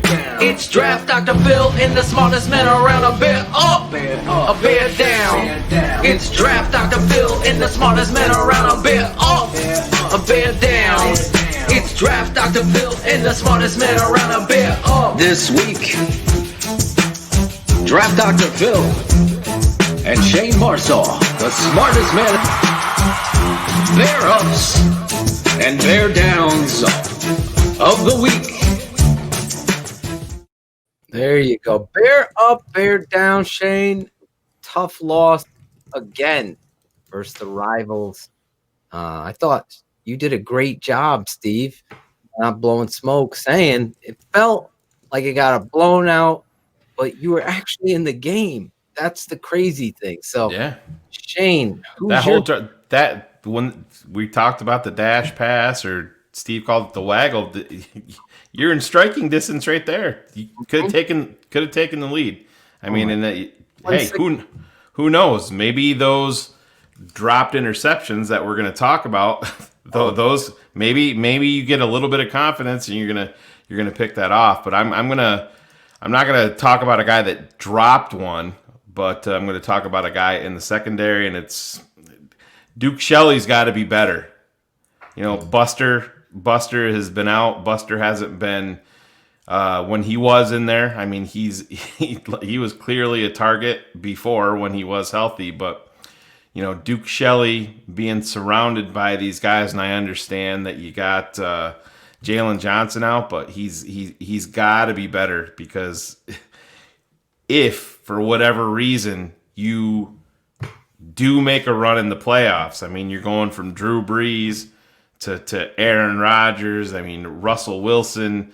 You got Tom Brady. Listen, it's not getting any easier. So when you have the opportunity to take the ball away, I mean, I'm not going to mention the other guy because maybe somebody will use it as their bear down. But when you're a struggling team, when you're trying to win a football game, Steve, you're a player. You know, man, You're an offensive lineman watching the defense. You see a guy even a young player making a big turnover, picking a ball off like that. It gives you fucking confidence as an offensive lineman. You want to go out there and you want to smack somebody. You want to, all right, now we're going to go do our part. It spreads like wildfire. And we've just seen that way too much. And Duke Shelley just has not been good enough. And he's a kid that I liked. I think he had a little bit of that confidence, but he's got to be better. So Duke Shelley, you're my bear down this week. That's what you got to do, Steve. At the end, you got to remember to say the player. It took Cars 4 weeks to get this right. No, it took me closer to 12. Thanks for giving me too much credit, but way closer to 12. Like the dash pass for Cars. It was like, it's just, Yep. I can't get enough of doing it wrong. Absolutely. Duke Shelley on that one play where Robert Quinn battled through. It's the touchdown. Aaron Rodgers is about to get sacked. Duke is just standing there flat-footed in the end zone. Yeah. Just allow the guy to come to you and know where he's going and run with him. And then he starts to jog. But Phil, he's seeing that from guys that are making 20 times the amount of money that he is as a 6th rounder. He's seeing Eddie Jackson do that. He's seeing Akeem Hicks stand there and do it. And that's that shit. We're talking about the Bears from the top down, how the shit filters down with ownership all the way down. It's the same type of thing when you see these big money players. You remember when the Bears got Khalil Mack and they're like, he's the hardest working guy on your team and he's got the biggest contract and that matters. Well, it's also true. When you see guys loafing and the head coach or the defensive coordinator's not going to hold them accountable, or you see a guy throwing fucking punches in a ridiculous way and Javon Wims, and then, oh, you're lucky you're on the roster, but here, we're going to give you some fucking playing time because of it. There's zero accountability. So he sees that. Other guys can do it, and he's doing it too. Real quick, Steve, I want you to talk on that real quick. You played for this organization. You played for some head coaches, obviously, or one head coach. How was that handled in the locker room when someone was loafing or they weren't giving their best? Obviously, you talked about Olin fucking handled that shit, but how was it handled by the administration or the coaching staff? Was it handled in front of everyone? I could just remember, offensively, on our side, it was one man that used to just do it. I mean, that was Olin. But I could tell you when on the defensive side, I can remember one time defense had a bad outing, bad practice, something. I forget what the scenario was. Was it training camp? But I just remember Chico in their meeting, and I could walk past their meeting. We were already broke our offensive meeting group up. We're heading into our individual rooms. Ron Defense Rivera, is Chico, Ron Rivera. And I walked past his defensive meeting room. They were still in their meeting, and on that side of the ball, that's where we had all the big time guys, right? Urlachers, the Briggs, the Peanut Tillmans, the Mike Browns, and Alex Browns. Like it is now. It's always been that way in Chicago. It's always been always. But he was riding those guys. Mm-hmm. He was riding. I said, "Whoa," you know what I mean? I never heard him. And, he just had that presence always. But I never heard him reel into those guys. And he's probably done it before. It just so happened I walked past a room when it was happening. And, we had those type of personalities during those times. I don't know who as a player would address things. I'm sure Urlacher would say some things. I just wasn't in their meetings. When they would split those rooms up, you never knew exactly how things went down. But I got a glimpse when I heard Chico. He had a strong defensive coordinator person. Obviously, he's a head coach now and has had tons of success as a head coach. You just got to have those type of guys and the coaches to be able to demand that respect. And you got to have it in the locker room. On my side of the ball, it was Olin. That was the guy, that took care of us. But if he's seen it out of Bobby Wade, or he had no problem going up to those guys and getting right up, getting those guys. That dude tried to wear white. So we wear predominantly black shoes, and Bobby Wade tried to go all white, and Olin was like, "You better fucking ball out, or we can fucking take those fucking things off." And those things came off, and he was right in some black shoes. Like, yeah, I don't know if I'm on ball, so yeah, it was just those little things. We had Olin on here, and Olin said that part of his thing was he would address it on the practice field to kick off practice. He would get real loud and make the issues known right there in front of fucking. He's like, I made sure everybody knew. Oh yeah, he made things real uncomfortable, man. And I also got to say, Mike Brown, he was another guy that his voice would ring across, and he would call out some stuff because him and Olin used to go chirping back and forth across the field.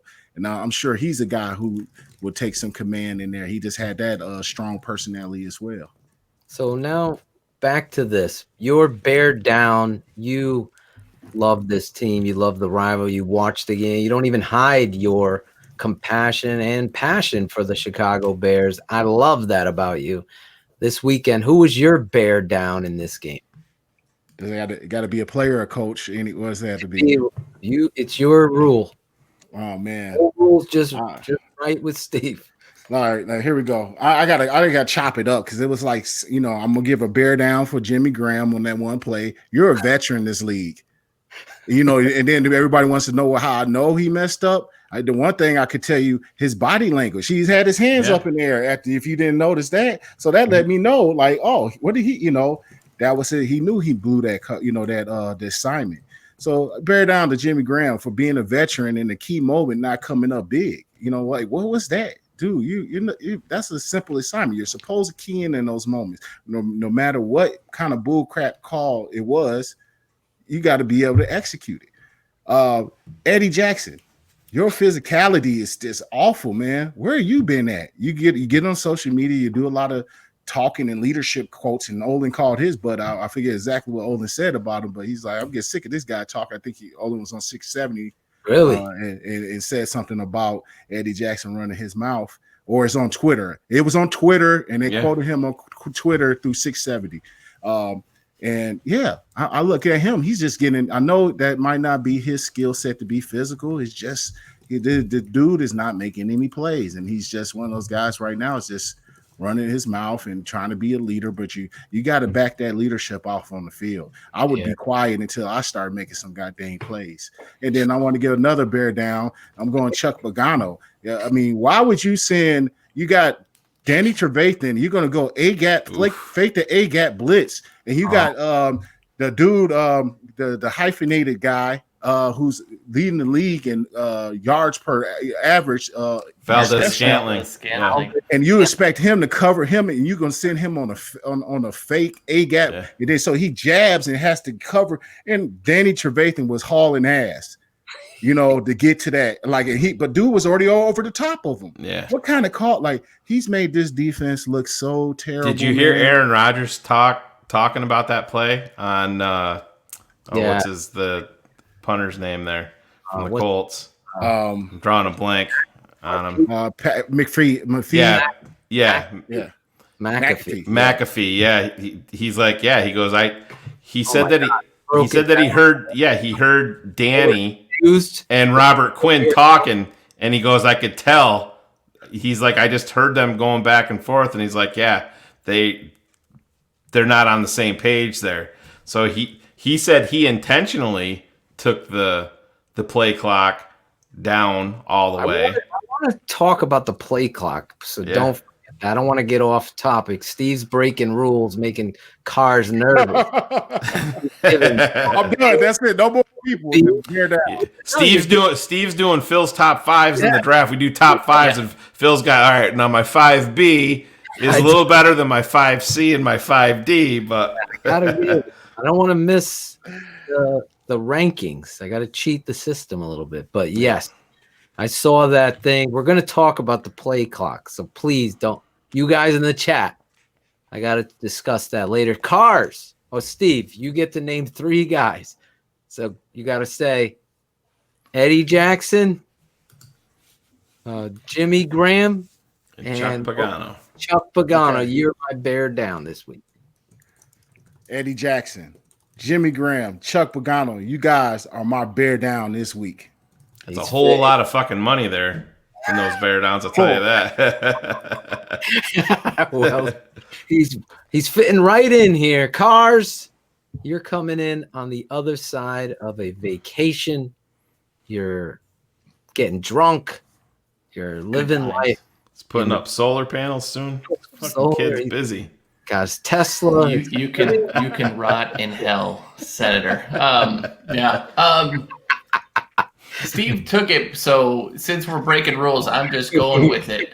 My bear down is Chuck Pagano because I can't sit down and pick out any defensive guy because it's Eddie living off of, you know, he's got a defense full of front runners, right? When things are going good, you know, these guys are running their mouths, talking about look how good we are, you know, look.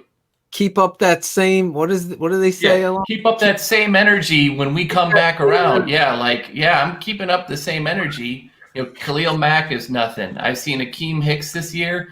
He's been doing a lot more talking, a lot more everything. He hasn't been there. I think, you know, from all of these guys, the only guy that actually there's two. Trevathan can't do it, you know, as frequently as he wants, and Kyle Fuller is going to bring it on every single play because that's who he is. But the rest of these guys, he hasn't had Fuller has, and I'm not. Listen, hasn't been targeted. They mentioned this. Adam Hogue mentioned this too when I was listening to that podcast that I was talking about earlier. Fuller has not had a pass defense in the last 6 games. Not one. Well, zero. How many opportunities has he had? No. That's what I'm saying. He hasn't been targeted, but it's still. I mean, at some point, you think you're going to fall into one at some point. One real quick thing to back up Cars' point on this. Yeah. He's the only one on there fucking popping pads. Absolutely. Wait do you see on the Tape Never Lie? I saw someone ask. The Tape Never Lies is out if you're a patron. That is up on our Patron channel, www.thetapeneverlies.com. If you're a patron, I break down the tape. Little shameless plug here, Cars. Go over there, sign up for the Patron channel. That breaks down defense and offense. We teach, we explain. This week, I couldn't do any fun stuff, Steve. I couldn't put the whistles and the comedy in. I was just so infuriated for what Cars and you are talking about with Pagano. And then Nagy on top is like fucking friendly Sunday of fucking tears. I mean, it's what Kyle we see. Fuller on the tape. It's the one guy. Yeah. One guy that's playing football fundamentally and physically out there. This is important, Phil. We talked about it a little bit. I know Cars knows, and Steve, you might too. Fuller's cap number heading into this offseason, he signed the original deal with Green Bay. Yeah. Mm-hmm. And then Chicago matched the offer, and Green Bay was smart because they looked ahead and they said, all right, this is going to be what would be Trubisky's fifth year option. A lot of teams don't want to deal with that. So if the guy warrants it, then they extend him. So they wanted to make sure Fuller had a big number in 2021 to eat into some of the Bears' cap space if they had to extend Mitch Trubisky. So Fuller's number in 21 is going to be $14 million. And that's, the Bears don't have a lot of room to work with in the cap. And I know the cap is fluid and they can cut. Akeem Hicks is going to be a guy that they're going to be looking at. And he's gone. Right, wrong, or indifferent. $10 million. Cars, you're saying he's gone. Yeah, I mean, if you look back, right, the way this team is constructed cap-wise, right, they expected kind of a ball control offense to score some points, but 60% of the cap is tied up in this being a defense, right? Like, they were expecting an all-world defense, and they're they went out to go buy a BMW, and they got a Yugo from 1983 and somewhere over in the middle in the Eastern Europe. I mean, the way that you have to look at it too is you have a guy like Bilal that's stepped up and that's showing signs that it's going to be a long-term starter as long as he's healthy. So you have to reinvest in him. Yeah, that's what. So they're gonna. Hey, listen. We have left. What's that? What'd you say? Bilal Nichols. How many? He's still under his rookie deal. Well, he's going to be heading into year 4. So and that's year next year, and then his contract's up. Right, but a lot of those guys. That's the thing. That's when you do it. You're heading it like Roquan's going to get obviously the 5th-year option, so that's going to extend him. Out of the way because the chat is getting confused. Roquan got injured this game. Yeah. Obviously, Roquan is playing his ass off every week. We're not saying that. We're talking about this game. Roquan left. Josh Woods came in. It's a huge drop off on the tape from those 2 players. So, Thunder Girl and others, I see you guys. Yes, Roquan Smith is playing his ass off too. We're just talking about this game. He's out. The only guy that was playing. You're all caught up now. It's to bring this back around and put a bow on it. What I was alluding to with Fuller with that 14 million number, you have to reduce that, and the best way that they can do that with him is to extend him. Because Steve, you've played the NFL game. You've seen Kyle Fuller. He's a guy when he loses a step as a cornerback, he's a classic guy that you can move backwards to safety to extend out his career. So to me, he's a consummate pro team leader. I don't think he's a guy you're ever going to have to worry about. He's been paid. You know how he's going to react to getting paid. So he's a guy. Huh? Shit on Twitter. He's in the film and then putting it on Sundays down.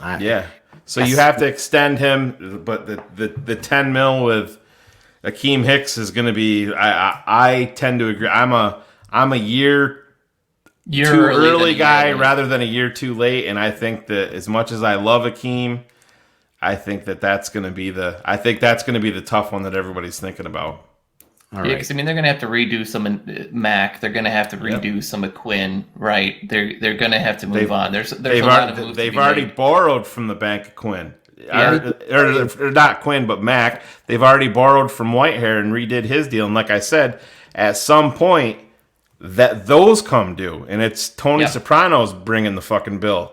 The more you push this down. So do we still have that video of the blog? I think we took that down. I'll use that to break some news, but I'll just break it for you now, and I'll be a source. According to sources, I know the cap will go up very soon after this whole thing goes up because the NFL is going to redo their television deal, and that's where the big time money is. So I've never worried about the cap. When you have talent, you push that money forward like you're playing the credit card game. That's how football is. And but you push it forward if you have something. There's nothing on offense right now that you've got. So you can't push it. Phil, you can't put future years in peril to push money back to keep Akeem Hicks at the expense of somebody like Bilal Nichols. You have Roy Robertson Harris is another one that's going to be out there. Is Roy Robb, Mario Edwards, Bilal Nichols that can replace Akeem Hicks in mind with this kind of effort? He's standing up. Anyway, I don't want to get into the technicalities of it. Yeah, we have an off season for that. A whole off season that we're going to be covering this team, the free agency. Big Steve's going to be on the show with us. It's going to be so much fun that we continue to bring. There's no other fucking show. They could try to imitate this, but really, you can't do it. So end it there, Cars. Who's your bear down? The overpaid Chuck Pagano is my bear down. There you go. Bear down, Chuck Pagano. So Big Steve and you, step for step here. For me, it's very simple. Biggest game. You guys knocked a lot of them out of the park. You didn't take my guy. This infuriated me. Effort against the Packers shouldn't be something you have to question. It shouldn't be. But when you watch this, and I always will say this, and a lot of people have been quoting it and then returning it as if I don't know it. I'm the one who says it all the time. The team is a reflection of the head coach. Allen Robinson out there walking around, not giving a shit when he doesn't have his number called is inexcusable. And I break this down for you on The Tape Never Lies. And, this guy's got a guy hurt by not giving a little bit extra. Just be a part of the game. Let me tell you something. I wasn't the best. I'll never say I was. I played the game with everything I got. That's what I did. If I ever walked on the fucking football field and didn't finish a stalk block, Steve, come on. My coach would pull me out of the game.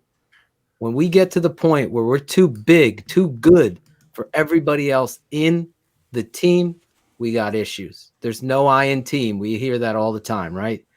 Watch when he walks, and Darnell Mooney is doing Darnell Mooney things. I mean, I can't explain it, but there's something special about that kid's ability to be a snake. That's what I'm going to start calling him. Darnell the Snake Mooney, because he slithers out of tackles, makes people miss. He is 165 pounds, and he plays like he's 220 pounds. If anybody had that heart, you'd think of Rudy. The story Rudy, the movie, used to get me emotional. That's how Mooney plays. And if Allen Robinson would have just given his teammate an extra, again, the guy's a talented fucking receiver. No questioning that.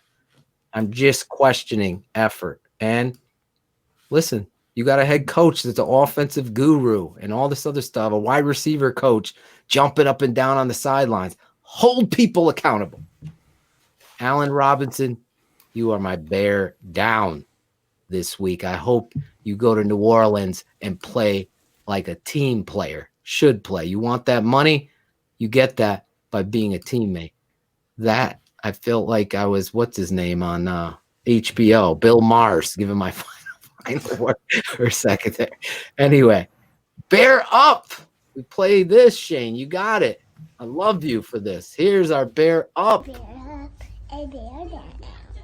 That's a bear and small and bear up, a bear down.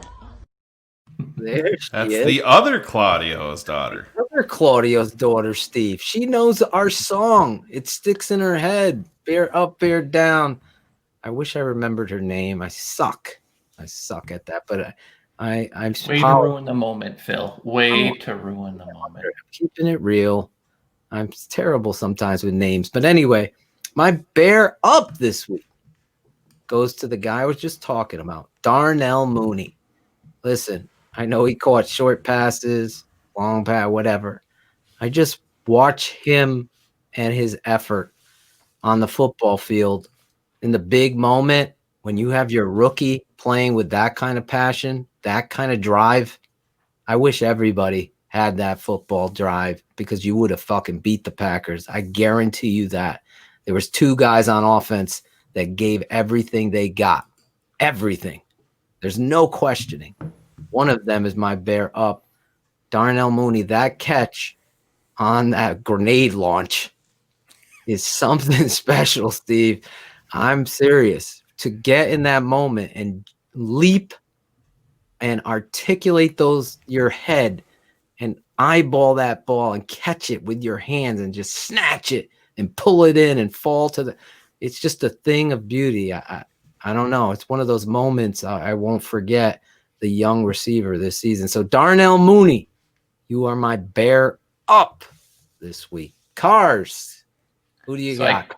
I could take the easy route, and but I know that the guy fumbled, and I still disagree with the call. But the other guy that I think shows up every week is Cole Kmet. Between the physical way he catches the ball and runs, he got a lot of tough yards after contact. And one of the things that shows up week in and week out, which is on his college scouting report, man does not go down on the first side of contact, right? First guy hits him, he's still going. So, I think I was hard on him as a draft pick, but I think, he plays the game the way that I like to watch it, especially out of the tight end position. So Cole Kmet is my bear up for the week. Cole Kmet. What did you think about the fumble, guys? When his butt hits the ground, I mean, that's not a fumble. I did not think that was a fumble. No, it was a horrible play call, or a whole horrible officiating call in a season that has been riddled with ridiculousness. I could not believe they gave the fumble. Steve, you saw the play with Kmet. I mean, it's his butt cheek on the ground and then the ball comes out. I mean, I thought the butt cheek was down from one of the angles, but obviously then they went away and I was like, oh, it's our ball. It then came back from commercial break and here they got the ball. So they love to go to break on the big moment with Fox. Yeah. Let's go to break. All of a sudden they're lining up on all. Of course the darlings get the call. Yeah, of course they do. Loyalty till the end one agrees with it. Was not a fumble. HL Priest says it was too close to call. I thought it was simultaneous. Look at this. Popping in the chat. You guys could give your bear ups and bear downs as well. Steve. Oh, you got to do it. Did you not say it? Jose. I said it. I didn't know if you said Cole Kmet. You are my. I already said it. See, it's just further evidence you just don't listen to me. It's fine. By the butt fumble, not Mark Sanchez. Did you play with Mark Sanchez? No. Look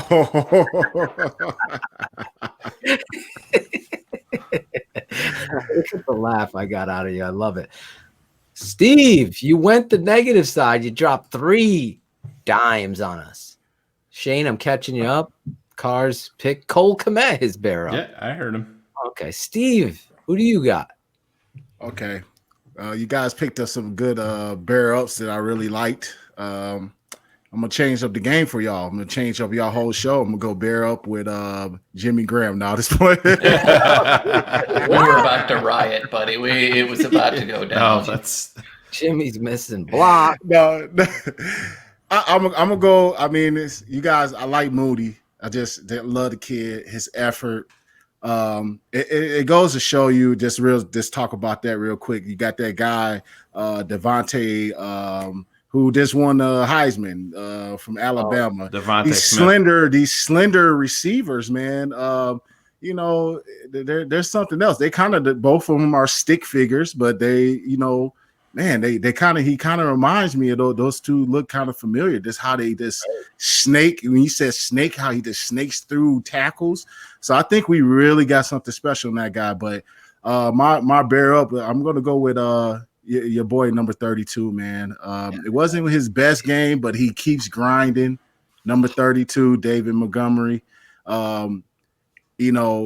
He just, man, finally he's getting to show his even though in his not his best game, still got you 69 yards carrying the ball, got you a touchdown. He's a guy who can just, even not on his good days, he still is going to be productive. All you got to do is get a hat on hat. Let's get up to the second level, which this team is doing a little bit better at doing it. If they can stop going back and blocking back on outside and inside zones, if we can start climbing up and taking a step play side, we're going to really have something good. Let's do it. But 32, he's my bear up.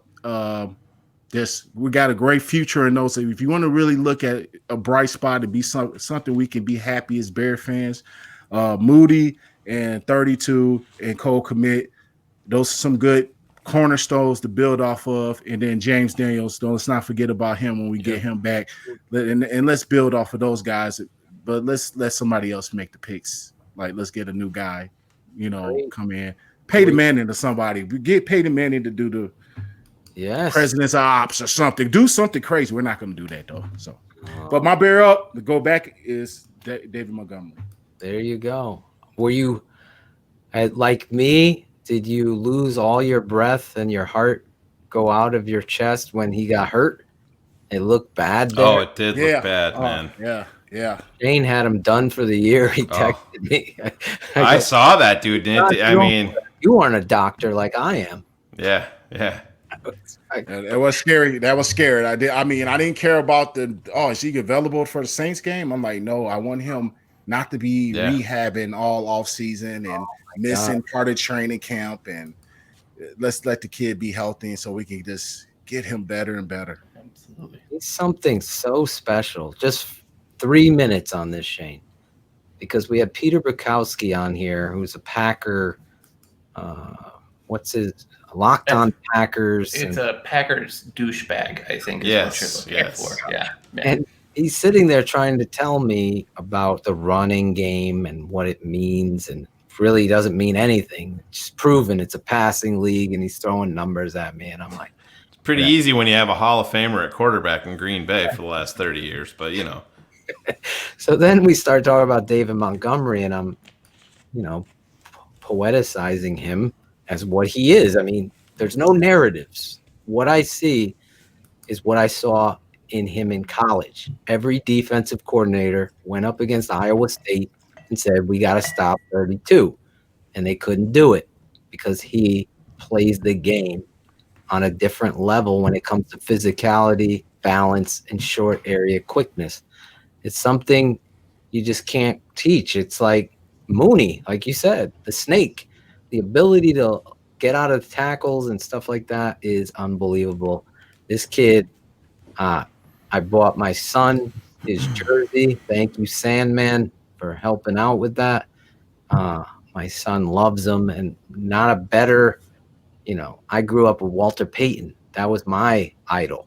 To look at, and I'm not saying David Montgomery's Walter Payton. I'm just saying the work ethic and the drive and the ability to break tackles and play every down like it's your last. This guy is somebody to help your children understand the game of football. There was a great article real quick that someone shared with me that's a patron about fathers and sons and watching football. Yeah. And it was the truest thing. It's like, that's where you bond. Do you have any sons, Steve? No, I just got a daughter. Okay. So you and Cars are in that boat, me and Shane. There is something special, even a daughter too. It's not just, but it's your children watching the game of football. That's where you bond. And there's been nothing. My son is going to be 7 years old on January 28th. I have twins. One loves the game, like lives it. And you've seen him, Steve. You come throwing the ball up, running under all night. He's doing it tonight with the Nerf ball.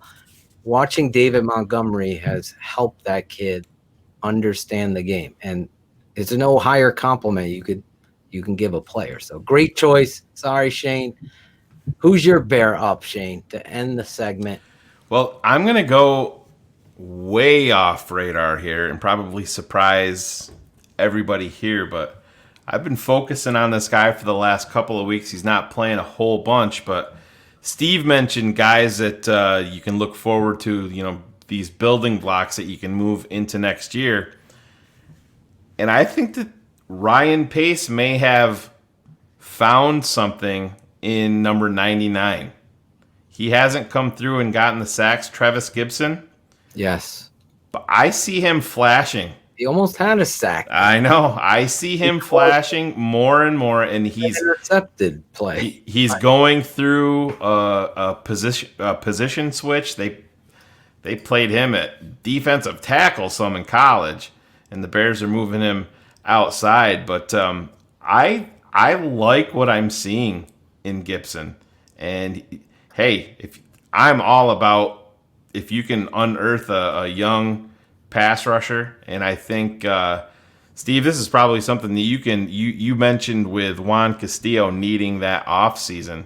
All of these rookies had the craziest offseason ever coming in from the draft, where you're usually getting drafted if you're lucky enough to get drafted, and a week or 10 days later you're in mini camp, rookie mini camp, and then the veterans come in. These guys didn't have that benefit, but this is a guy that I'm going to be paying very, very close attention to, because he hasn't gotten home yet, but he is flashing on the field in the limited reps, and that's That's where it all starts. Taking over for Waters got less reps now. Yep.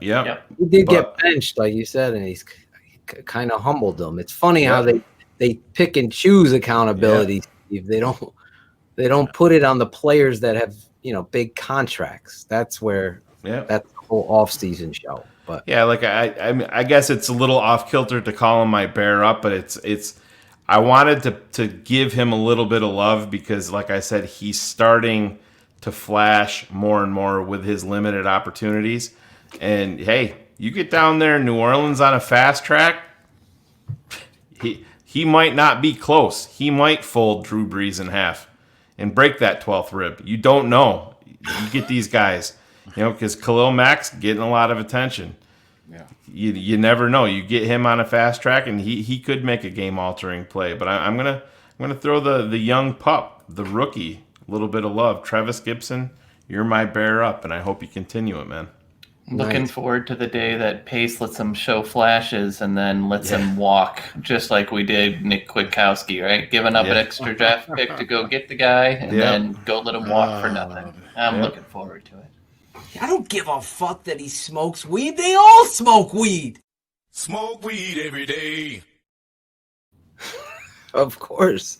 Little shout out to Claudio the barber. You guys are great in the chat. Yes. Moms and grandmoms, those stories, you're going to have to come on the show this offseason and share how you learned and grew into loving the game. That's a whole nother show we should do this offseason here on Keeping It 100. I find that interesting, people's stories on how they learned and loved the game, especially if you've never played the game. Those, to me, are really something special. For me, it was my dad, obviously, and then Walter Payton. And that's how you bond. That's how you do it. This weekend, the Chicago Bears are going to face the New Orleans Saints. Before we get into – we don't have any tweets this week. No, and skipping tweets. We don't have cut it out this week because Claudio's not here. Smoke weed every day. Smoke weed every day. Gotta give Claude some love. We do have Big Steve Edwards, former Chicago Bear, on the Keeping It 100 tonight. Earlier, we had Shawn Sierra, our buddy there. We're breaking down Bears Packers as well as Bears Saints. One last thing about this Packers game that I want to get out of the way, and it has to do with the 40-second play clock. Yeah. Let me say this. There is a narrative that's being written now that the refs allow that 1 second after the zero hits. The way that they explain it is the referees are looking at it. They have to see it. So that's where you're getting the 1, 2, or 3/10 of a second. Big plays are nice. Yeah, it unfortunately seems to happen more times than not with the Packers. The league office today, and I asked them about this scenario that you just gave and McAfee with Aaron Rodgers, and they said that's absolutely incorrect. And this is the problem I have. The play clock doesn't do what the NBA clock does. Well, it needs to be consistent because it's not. I don't give a fuck, you Packer fucks. You get this break all the time. In fact, what was it? Chris Conte's year. Twice on that drive, there was a delay of game not called, by the way, against the Darlings. Every time I've seen the Chicago Bears, I don't see the 40-second clock go to zero and not get a flag. I see the flag out. I can count on my hand one time we got away with one. Fucking bars moving the other day. False start, we got away with a call. That was the first time I could think of, Steve. You played that clock hits fucking 40. There is an official assigned to just look at the clock. Let's go back a few weeks. What was it, against the Jags? Or was it against Houston, where the fucking referee standing over the ball Yeah. Not letting the quarterback get the snap. Mitch is going like this. Mitch is refereeing the game. And It then was when Houston, wasn't it? Yeah, it was Houston. Delay of the game penalty. So don't give me this fucking Aaron Rodgers Playboy bunny bullshit. This is wrong. And according to the league office, I'm 100% right. There's no guy that's looking and then another – make it a 41-second play clock then. It drives me insane. Listen, these guys can get buzzed when there's a review. So they should be able to be buzzed when the play clock is out. 100%. What do you think they make such a big deal about? Please reset the clock, or number 79, Steve Edwards is reporting eligible. Please set the clock to 25 seconds. Yeah. They're always involved. Well, there's definitely ways. Like Phil, you brought up the NBA cards. I know you're an NBA fan too. They have a light on the backboard. They have a light around the shot clock. When the clock goes off, that all illuminates red, so it's very, very easy to see it. I mean, with all the technology they have now, you can have the down and distance. You know how they have the first down line on the TV? They could have the line of scrimmage line illuminate red as soon as that hits 0, and then make it reviewable if that's the case. Because, I mean, these are game-altering play. Game it was a 72-yard touchdown. And, Steve, you've seen this haunt this Chicago Bears team. I mean, some people forget, or they don't pay attention to it, or they say, oh, that's bullshit. Everybody gets a break. No. Shayne is giving you fucking stats about third down penalties. Now I'm giving you stats, games, the Chris Conte game. You win the division, and you're going to the fucking championship if you beat them. Am I right at that? Were we going to the Super Bowl? Yeah. Or was that was the NFC championship? Or was that color sitting on the sidelines with the? No, not that one. It was the Conte game when fucking Lance Briggs and him are going. They don't know, and the play. That would have put him in the playoffs. It was to go into the playoffs. Yeah. But it also happened in the NFC championship game as well, with the game you're talking about. These are documented things where there's extra seconds. Show me a picture with a Chicago Bears fan or a Packer fan is showing a Bears play clock at 0, and the Bears all of a sudden throw an 80-yard bomb. It doesn't happen. So there is a bias. I wanted to make sure, because I saw the McAfee interview with Aaron Rodgers, and McAfee's trying to get Aaron Rodgers to slip up. I know that's what he was doing. The reality is there is no fucking extra second, a tenth of a second. It should have been called in a job. You have one job to fucking do. One job. You're in charge of the play clock. That's what you do. And it should have been flagged. It wasn't. And unfortunately, we could go back to the Scanlon dropped the touchdown. That's part of the game. Don't argue with me with the nerds with the fucking you're complaining about this. You're always complaining about it always happens. This is it. This is not a fantasy land. The fumble, huge. It was after a fucking turnover. Right? It was after the big touchdown. The butt fumble happens with Kmet. The very next play. Now they fucking get the ball back again. That changes the whole tides of games. It's amazing how we forget these things. Steve, you wanted to say something about the play clock or anything.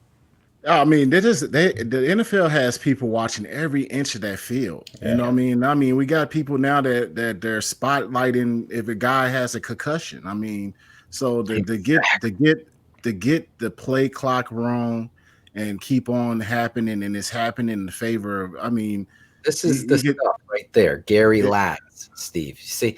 He automatically assumes, like a fucking video game, the next play, they're going to do the same thing. That's not how football works, man. It just doesn't work like that. In fact, I've seen it the opposite. Mm-hmm. They false start, they get a call, and the next play they throw a pick 6. Imagine if we picked one of the 3. What would happen then, right? Right. Gary, come on. This is real stuff, real talk. Sorry, but you're right. They cover every fucking inch of the field. They see everything that's going on, Big Steve. And they can't put number 40 on the field of play to honor Gale Sayers, a Hall of Famer that passed away. I couldn't believe where they put the fucking number 40. Did you happen to see that, Steve? No, I did not see that. It wasn't even on the field. They had it on the sidelines where the cameras go back and forth, and it wasn't even aimed so it wasn't even aimed so the camera. It was aimed the opposite way. So if the camera focused on it on the field, it was backwards. Right. It was embarrassing. That's the most embarrassing thing ever. I mean, come on. You don't have fans in the stadium. Right. It's not much you don't have to. I thought they should have put the 40 in the at the 50-yard, right at the great big yard line. Yeah, well, I guess they tried that. They wanted it back when Walter died. They wanted to do the 34-yard line, and the NFL said no. But I mean, take the logo off the 50 and put the big emblem for Sayers there. Too. Yeah, exactly. What is hard about this? Yeah. What? It is embarrassing, Steve. You didn't see it because the broadcast didn't even fucking put it on. Shane, we got a picture from somebody that helped us. Yeah, let me I can grab the picture real quick so Steve can see it. Steve, it's where the water boy and the media sit. It's over there. And I know for a fact, I've confirmed this as well. Breaking news. This network made a big deal about it. 2 season ticket holders and 1 person that's high up in their, what do they call it? Board got wind of this show. And that's what prompted them to do this thing. Because when did Gale Sayers pass? That was what, November? Am I wrong? Yeah, December? No, it was before that, man. I think. I felt it was it before the season or I can't remember. It was like in the season, October. I hear Cars typing. Are you looking it up, Cars? I definitely am. Listen, Jamari Riddick has it right. They could have put up huge 40 right in the fucking stands. September 23rd. In the middle of football season. You're 5 and whatever at that time. 3 and 4 and 1, 3 and 1, whatever you are. And you don't. There it is. There you go, Steve. Look. That's it. That's it. Oh no. That's high. What? That's when do you ever look at that? That's where like you got like the media pat or like fans are standing over there. Yeah, some executives. Nobody really pays it. That's right. All of Jonathan Quinn's groupies waiting for him to come. Really sad. I mean, oh man, we have 1 game or maybe more. I hope more. But to know you're playing the Green Bay Packers, this guy gave his heart and soul to this football team. You know, a lot of people call him the best ever. I will keep it 100. Walter was the best ever. This guy's career, he was dynamic, almost like Mooney, that snake. He was very light. I don't even know what his weight was, but he did not look like how he played physically, and he was just the Kansas Comet. The Kansas Comet. You could have did something much better. It's sad, and only us are making a big deal about it, but it really is. We should do something for the Sayers family on the next show after the playoffs because he deserves something better than that. I mean, I got to meet him. I got to meet him when the draft was here last in Chicago. So the NFL, it's called the NFL Trust. They had like a party and it was a lot of former players and it was players and just sit wherever. There wasn't no assigned seating. And me and my brother, I took my brother, we just picked us a spot, and next thing you know, Gale Sayers comes in the building and sits with us, and we're both like Chicago guys. We're sitting there that's royalty right there. Yeah, there's like I'm like, and then I said my brother is the first one to say something to him. I'm a former Bear. At least I can lead with that. And my brother went over there, broke the ice, and he was so nice. And then I came over, told him who I was, and just a great man. And just give him a little piece over there in the corner is just like, do something better than that, man. Let me say this real quick. Sam said, Gale Sayers is royalty, like Cars just said. Is that how you treat royalty?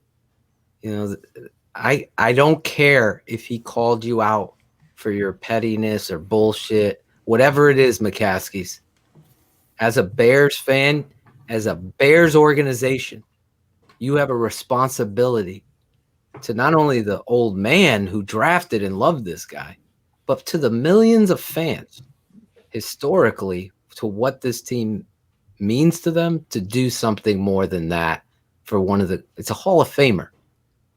And how many other Hall of Famers have given speeches where they've talked about the impact of watching Gale Sayers play? Right. And even more than that, it didn't end on the football field with him. That man was a great person off the field. He did so much everywhere. Like, read what happened and what he put up with at Kansas, right? Like this was not a normal human being experience, right? Like this was a person who to everything, right, was on the right side, and to give him such a pittance of, here is it looks on your TV, it looks big enough like you could put a drink on it, like it's there's Ryan size. Pace looking at it from his suite right there. See? Yeah.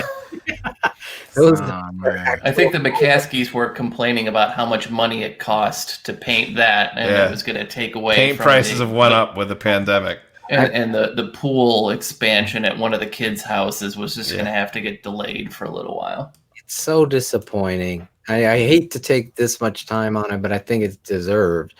Yeah, it is. I mean, put it on the helmet. Yep. God forbid a Emmitt Smith passes. You think the Cowboys aren't doing something? That's the difference. You talk about BU, you're so fucking lost with BU. You don't understand. I mean, you have listen, you do that if week 17 was your tribute to Gale Sayers, you know what you do? You go to the fucking 53-man roster, and every fucking player that walks into Soldier Field is wearing a number 40 jersey. You know what I mean? You do shit like that, and then you're getting the fucking pictures. You're getting that respect to royalty on your team out there. You put that symbol in the middle of the fucking field. Jerseys retired. Yeah, it's crazy. You fucking dropped that. How much of that Bears history book, too, that they put out last year had moments about Gale and what he meant, right? Charter franchise cars, the charter. But you know what? I guess we can look at it this way, rather than I hate to dwell on the negative with absolutely everything. You know how you can honor the man? Go out and fucking play your ass off in New Orleans and win a playoff game. Yeah, that's the way that I look at it. Hopefully, it was. And that should be a speech. That's a speech your fucking head coach should make. He doesn't get it. No, I know, I get it, but these fans think that I'm fucking trying to have a shtick. I don't have a shtick. I have a fucking angry heart that's sad because I know a shoe salesman when I see one. Steve, look at Steve. He knows. He knows. If the fucking linebacker is right there and you have no one above you, over you, okay? Don't turn your shoulder. Step out and get on the fucking backer and watch David Montgomery go down the field and shut up some of these fucking. It's not normal. The blocking scheme is not normal. Going back to what we it's not normal, man. It's something not right. And I know these two guys. I've been under. That's not what they teach. These dudes, though, they know what they're talking about, and it just doesn't. Juan would have my ass. Juan would, I just know how Harry and Juan react, and it just doesn't add up.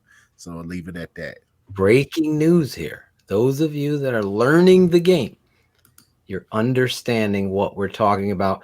If you watch the Tape Never Lies tomorrow will be on the YouTube channel. If you're a patron, you could watch it tonight. It's out there. It's up on our website, www.thetapeneverliesnetwork.com. Oh, by the way, it's $7 a month, Shane, not $7 one month. We're just helping you out. Yeah. But we've had that question. We've had that question more than once, believe it or not. 23 cents a day. Remember that commercial, Cars? What was the girl from Only 23 cents a day can feed this child. Yeah. Yep. What was the show? Archie Bunker. What was it? Sally Struthers? Oh, or Sally whatever? Struthers. There you go. Yeah. Struthers. There you go. Freaking Archie Bunker could never play on television today. With Oh God, no. Did racist shit. Phil, you totally froze there for a second. Did I? Yeah. Oh, I pressed this button by an accident. Did that freeze me? Am I back? Yeah. Yeah, you're back. You're back. But we got predictions. Predictions coming up. Predictions. We always start this way every week. We got our predictions for the playoffs. I mean, if I'm going to root for a team, I want to give it all I got. Next play. Pass. There was no rhyme or reason. Drove down the field. Mr. Montgomery breaks a huge run. If he scores on the run, you don't got to worry. But you do got to worry because he gets tackled at the freaking 15. There was no rhyme or Next play, shotgun.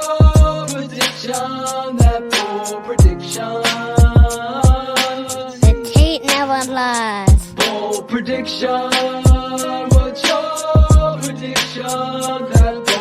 What's your prediction?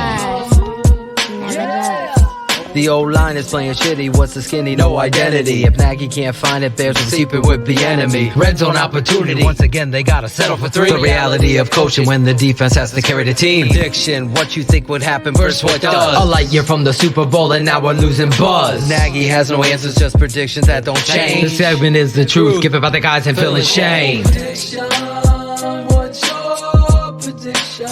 That bold prediction. The tape never lies. Bold prediction. Never does. What's your prediction? Bold prediction. What's your prediction? You could play along in the chat. This is the playoffs. The Bears backed into the playoffs. However you want to see this, it is what it is. They are there going up against the Saints. I'm going to start with you, Steve. You're our guest. Big Steve coming in hot tonight. What's your take on this game and how you feeling about it? So we need a prediction and then your bold prediction. My prediction and then my bold prediction. Yes. Okay. You want someone to go before you? Yeah, let me see an example and then I can. Who do you want to go? I'm gonna let you pick. Almost let me go with Shane. Let me see Shane. Oh man, he wants to get the negativity out of the way. He wants me to be the bad guy because I'm glad that we're in the playoffs, but I can't believe that this team is going to step up to the challenge because we've seen it time and time again. I think maybe they'll come out early and make a game of it, but there's too much firepower and a Hall of Fame quarterback on a fast track, and I'm not a believer.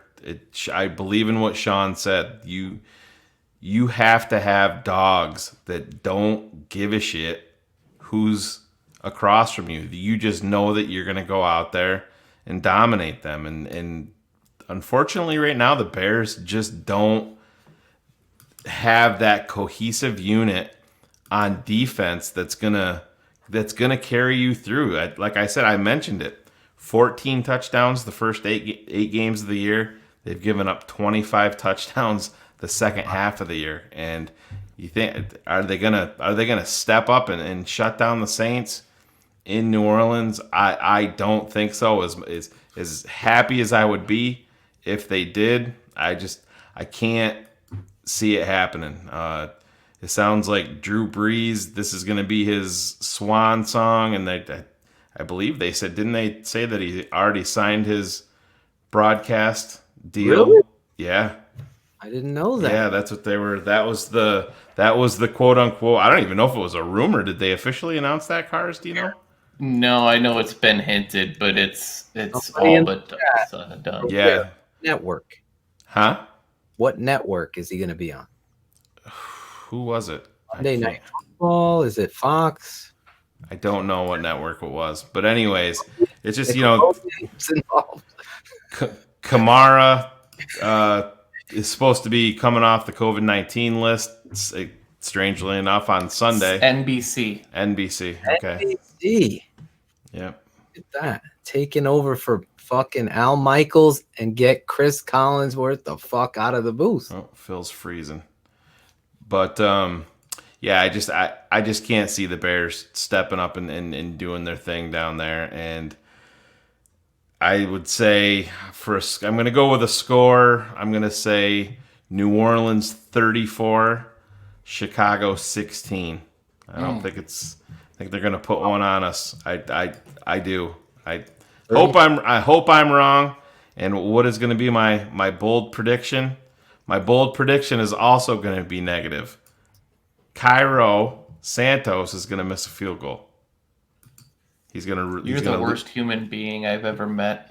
I don't want. He's gonna lose his streak, man. These announcers are trying to force it against Green Bay. If you could hear him, they were going so hardcore with the streak every time he was lining up to kick a field goal. But I just don't think. I'm not a big believer in what this Bears team is doing. I'm not a believer at all in the coaching staff making the right decisions. I'm definitely not a believer in the defensive coordinator putting these guys in positions to make plays on defense. I mean, you can't sit back and let Drew Brees nickel and dime you down the field all day long because he's the guy that can do it. You think what's his completion percentage over the last 4 or 5 years? It's 70+%, and that's what he's doing. He's not taking huge chunk yardage. It's a lot of yak yards, but I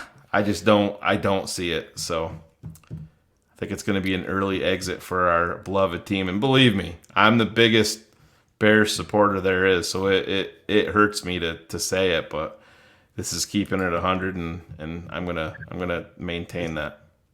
Apparently, I'm only freezing for you. I don't know. Everybody else saying it.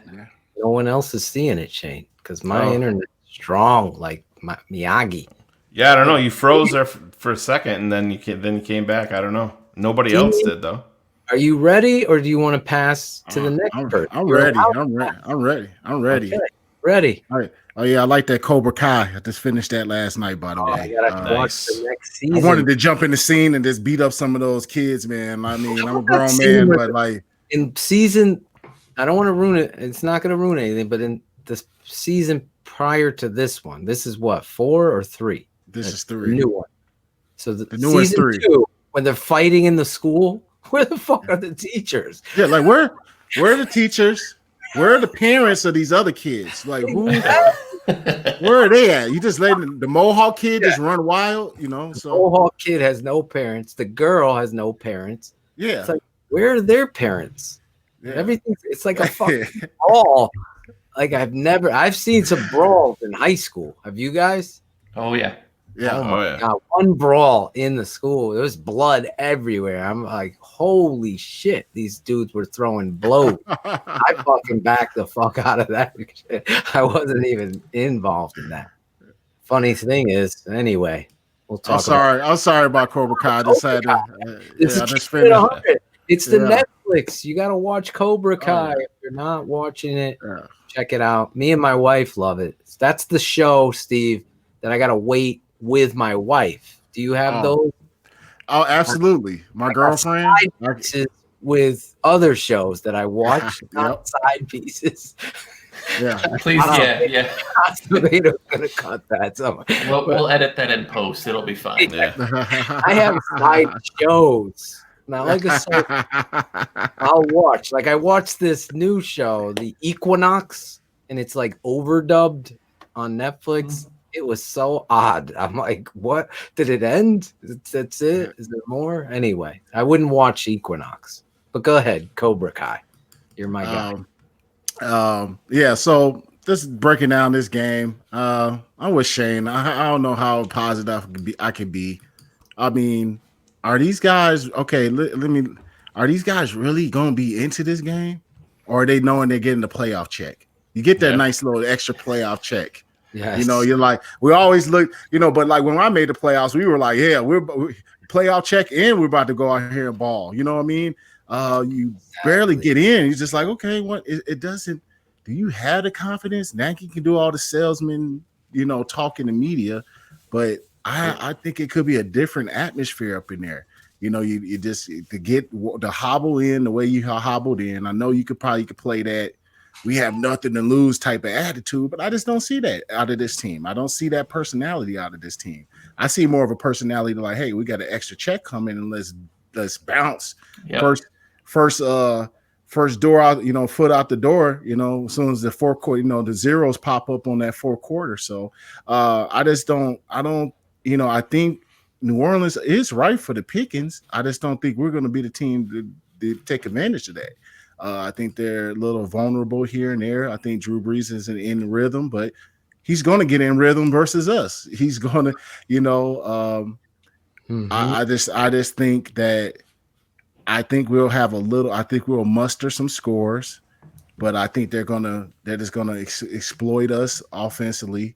I just don't have much confidence in the guy who I put as a bear down, Chuck Pagano, matching up with Sean Payton. I'll match that. Let me not match players, or let's match up coordinators. What Sean Payton is. Sean Payton versus Chuck Pagano. Sean Payton wins. He's going to pick this dude apart. Where's Roquan Smith? Is he going to be on the field? You know what I mean? We're just. I'm praying. Man, I saw the way that arm and elbow went. Man, I don't see how in hell he can play. Yeah, why even risk the future of your organization? Guy's 23 years old. Yeah, don't play with that. And New Orleans is dirty anyway, so they might do something nasty and dirty to Hey, real quick, while we're on that, before you give your score, Steve, talking about that, Phil, you and I talked about it. Knowing what you know, and with Wims being a hothead and Gardner Johnson being a complete hothead and instigator and all that. Tweeting about it too. Yeah, he's like, oh, my boys coming to the city and all this stuff. Would you? I wouldn't even dress Wims. I'd dress Ridley, and I wouldn't even put Wims in the fucking position to lose his head again and do anything stupid. I wouldn't even dress the guy. Yeah. Why are we even dressing this guy anyway? Exactly. Like why? That's another thing. I'm like, why does this guy get such a pass? What has he done? Was he just a blocking receiver? What kind of offense? What kind of elementary stuff are we doing? We want him because he's a blocking receiver. He doesn't. I mean, I haven't seen anything fantastic out of him blocking.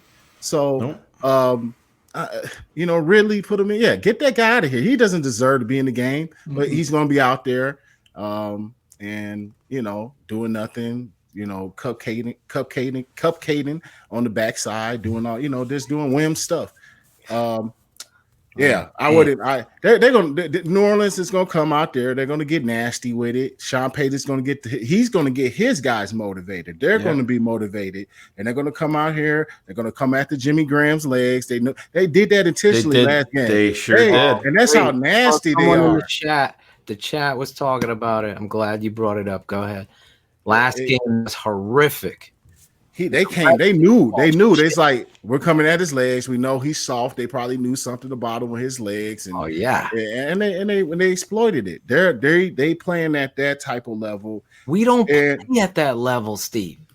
Yeah, that level of thinking. Yeah, just get after this dude's leg. Yeah. Yes, that's the coach. Get after his motherfucking ribs. I don't give a fuck. Do you think that was a good thing? Tony thinks it was a good thing what Javon did in Chicago. Tony. No, man. That's pathetic, Tony. No, that's terrible, man. You got to keep your composure. You know how many times you get upset at a guy you want to go at? You don't do stuff like that, man. It's a bad look on your team. Like, what are you proving? What somebody got a helmet off, on? Like to do that stuff when let meet him outside when there's no helmet on. Let's see what kind of tough guy you are then. I understand you're sticking up for a teammate, man, but you do that. It's ways to get at the people in between the lines, man. It's ways to get it done, not cost your team. And but to move on, my prediction on the score. I'm gonna be generous with the Bears. I'm gonna give them 17. I'm getting New Orleans 31. So I'm going New Orleans 31, Bears 17. My bold prediction is negative as well, and I hate to be this way, but Taysom Hill is going to go for over 100 yards, and he's going to have 2 touchdowns. Oof. Wow. Look at you. And that's not salt in the wound. That's like, I don't even know. It's like lemon juice plus salt plus whatever else. And that I don't like Taysom Hill for some reason either. Like I don't know what it is, but he's gonna give us the business. He's pouring margaritas in your arm. Absolutely. With the salt. Who do you want to go? Me or Cars? Steve. I'm gonna go Cars, man. All right. You're going Cars. Hands free. We're gonna do this hands free. So I'm with Steve. The biggest thing that always makes this offense work is the run game, and New Orleans is very good against the run. And what we've kind of seen continually is when there's no run game, Mitch is not a very good quarterback, and those two things really go hand in hand. And so that's what scares me the most. I honestly have a little bit more hope for our defense because we are playing inside of a dome on turf. This is a defense that's built kind of more to play for some speed, and that turf will help. I think that's something that's good for Robert Quinn. But offensively, look, I've tweeted it, I've talked about it. Mitch against good defense is a very bad thing. If you look at his, even last year, when he finally got the 2 garbage time throws, Mitch averaged under 4.5 yards an attempt against the New Orleans Saints defense, right? You can tell where he is at by where the yards per attempt are. So I don't have a lot of faith, especially with Mooney out, that they're going to be able to stretch the defense. I don't have a lot of faith that they're going to be able to run the ball. And so my bold prediction is a 2-pick sub 5.5 yard an attempt Mitch Trubisky afternoon. Oh my Lord. And that'll be his last as a Bear too, you're saying, correct, right? I already think it is. I think they've made the decision on Nagy and Pace that they'll be back. And I don't think they're going to be back, Pace and Nagy. Yeah, I think so. I agree there. I think so. But you can't keep Mitch with those guys, right? If that's the way you're going to go, that relationship. It is so fractured. It is so fractured. And I mean, we've seen enough. He's a super nice guy. He works really hard, right? I do think they're going to hire a president to go over the other 2 guys, but he's a super nice guy. You want him to do well. But you were talking about it earlier in that game against Green Bay. It was like one of the earliest 3rd downs where he was super late throwing to Mooney. Like you watched him, and so Mooney was a yard short, right? He double clutched, he had him, then he stopped, and then he thought, like he's not doing it. And I see that being kind of the way that New Orleans goes. So I'm actually looking at it being 34-13 New Orleans.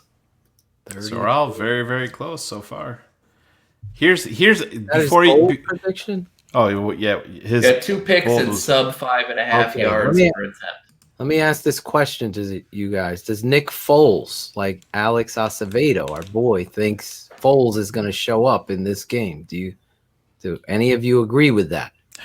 And that's a possibility. According to all of our scores and Mitch's Carr's bold prediction on Mitch, I think picks. Is he getting pulled in the playoffs? Oh. Yeah. Okay. Here, you want some positivity before you go, Phil? You want some positivity? I'll throw some your way. The New Orleans Saints have beaten 2 winning teams this season. That's one more than us, isn't it? Yeah, and that's Tampa Bay.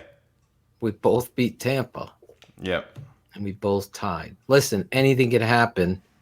I'm real quick before I make my prediction. Our buddy Chris Jackal, he built the Draft Dr. Phil Studios here, Steve, that I'm sitting in. He actually came over. Wow.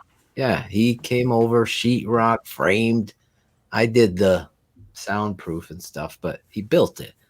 He made a great point, and I'm going to ask the group before I predict. Are you really putting faith in Pace to pick another quarterback here in Chicago? No, I don't want him to have nothing to do with a quarterback. Absolutely. And I know everybody, it's a chance they come back. That's why I cringe. I was cringing over here. If I can have at least one person and give me one of them to go. Yes. Pace has to go. I'll stay with Nagy because you'll get a general manager. And I know that sucks. I love to clear the damn house, but got to get for me, Pace, man. I think he's going, Steve, and you know where I think he's going? I think he's going upstairs to team president, and they're going to bring in a GM, the guy from Kansas. See, telling you, I'm telling you. I think so. He and I argued about. Oh my God! They're going to bring in. They're going to bring in the prediction. They're going to bring. They're going to bring in the guy from. How do you say his name? Borgonski or Gorgonzola cheese? Yeah. Yeah. They're going to bring in the guy from Kansas City who Matt Nagy was in his wedding. He's a hot name out there. They're saying that he's actually the architect. Everyone's going crazy. He's going. Telling you, Mark, Phil, I've done this before. Never seen. Claudio usually controls the chat, so I'm helping out tonight, obviously, and everybody's like, "Fuck." Pace is going to take over for. Pace is going to take. Phillips is going to go either retirement mode or out of football ops completely. Pace is going to go upstairs. He's not going to be making any calls. Well, he potentially could be. He's not going to be the GM. They're going to get the guy from Kansas City who's very close with Matt Nagy. Matt Nagy stood up with him in his wedding. They're going to get those two are going to be. You watch. I disagree. If they do, I will. I think they're going to hire the Kansas City guy above, and the reason being is the other way. I think the other way, and they hire someone new to sit back, reevaluate both of those, and be an additional voice over the top. The reason I think that is the guy would come in cheap. We don't like to pay front office people. And then secondly, right, with Nagy and Pace probably each only having one more year left, right, it sets the organization that if it falls apart, they can clean sweep and the new guy can rebuild the entire organization the way down. I think they're going Borgonski is his name. Mike Borgonski. Yeah. I like that better. I think they're gonna, when they do this, I think they know the importance of it, and they can't. You can't. As stupid as I think they are sometimes, you cannot promote a guy who has failed in top 10 draft picks 3 times and failed at the most important position when potentially the 2 other guys who went behind him are headed to the Hall of Fame. You can't be like, man, you were so terrible at your job. Here's a promotion. That's my only hope. So that's where I'm going. Can I say this real quick? You look at an organization like Denver. Like now, no, Denver hasn't been like knocking it out the box, but they have won the Super Bowl in recent times, which was in the last 4 years or whatever. John Elway is moving up to a higher position, right? The rumor is that he wants Peyton Manning to come in. I mean, that's just the smart move. I mean, I know Peyton Manning hasn't done it, but this guy knows the football. I mean, the dude is a scientist of football, and like why can't we just go out here like make Peyton hit a home run? Do something. They're saying the leader in the clubhouse to be the next GM of the Denver Broncos is Champ Kelly coming from Chicago. Yes. What? Yeah. Then we get 2 third-round and picks. As the addendum to the Rooney Rule is, since the Bears procured him and got him to the position to become a GM, molded him, quote unquote, like Carr says. The Bears would get 2 third-round compensatory picks, one in 2021 and one in 2022 for doing that. Corners with both of those picks, because you can never have more than or less than 47 corners on your roster at any point in time. But that's the Mike Kliss, who's very locked in Denver, has reported that Champ Kelly is very likely the leader in the clubhouse, and friend of the show Ben Albright, same thing. I would rather have Champ Kelly take the GM job here. Well, that would be so Bears. The Bears would have a Ballard, great option in house. Exactly. Like, reward your own. Fuck this New Orleans corporate fucking haircut boy, white boy. He don't fucking know. He's lost. You're gonna fucking promote this guy? You're gonna get me that fired up tonight? I'm with the chat. Well, I mean, Elway struggled at the same position as Pace, right? Elway struggled to identify a quarterback, and so is Pace. I don't want Elway running my room either, because I don't. Yep. You don't have to be a quarterback. I've seen this. You know, even like you, Cars. You've never played. That doesn't mean you don't know the game. You understand the game because you love it. You could tell when people really can't admit they're wrong. Those are the people that don't know the game. If you could admit, fuck, I was wrong about that. That's how fucking human and learning and football people are. This guy will never admit he's wrong. He hired John Fox, whatever. We know all the stories. You can't promote stupidity. That's stupid, right? That we're getting an adjective in the chat. That's so Bears of the Bears. That's wrong. You're becoming the fucking Browns and the Jags. We are the Lions in recent history. It's sad to say, right? But if you look them all, get the rid last of decade with Steve. Nagy's not gonna fucking turn this around. Just cut the chase. Pay them whatever. The Bears' last 320 games, Phil. Do you know how many of them they've won? No, I don't. 160. So you're an NFL 160 and 160 over their last 320. That's welcome to NFL hell. Yeah. It's NFL purgatory, and they are firmly entrenched in it. Brian Pace was not a football guy. There's a certain knack to be a football guy, and you see it, and it's maniacal. You just winners want to win no matter what. I'm gonna fucking beat somebody that's 6'3" in basketball because I'm gonna want it more. That's where you got to find the Darnell Mooneys. He did a good job there. You can't miss on, like you said, my guy Watson. You didn't even talk to him. He had small ankles. You're worried. Don't worry about shit. Analyze it the right way. Stop worrying about numbers. Watch the fucking film. And every one of them, Shane. Should we play that clip now, Shane? Oh yeah, Steve. I'd like you to see this too. This is you're talking about an NFL quarterback and our issues, with Mitch at that position. But this clip has always stood out. Yeah, you can. This clip is gonna be from draft night, seconds after the Bears drafted him, and John Gruden, and I'm blanking on the Louis Riddick, and everybody are talking about Mitch, and I want you guys to not only watch some of the passes that Mitch is throwing, but listen to the analysis, and you tell me if it's. Think of Ryan Pace. Think of everything. Yeah, try to come up with. We'll go over it after. We'll play it right here. There's a lot to like, but his deep ball accuracy's got to improve. There's just too many shots downfield where the ball is off the field of play and it's not catchable. Got to correct this. He's got to improve his deep ball accuracy, and in Chicago, that'll be something to keep an eye on.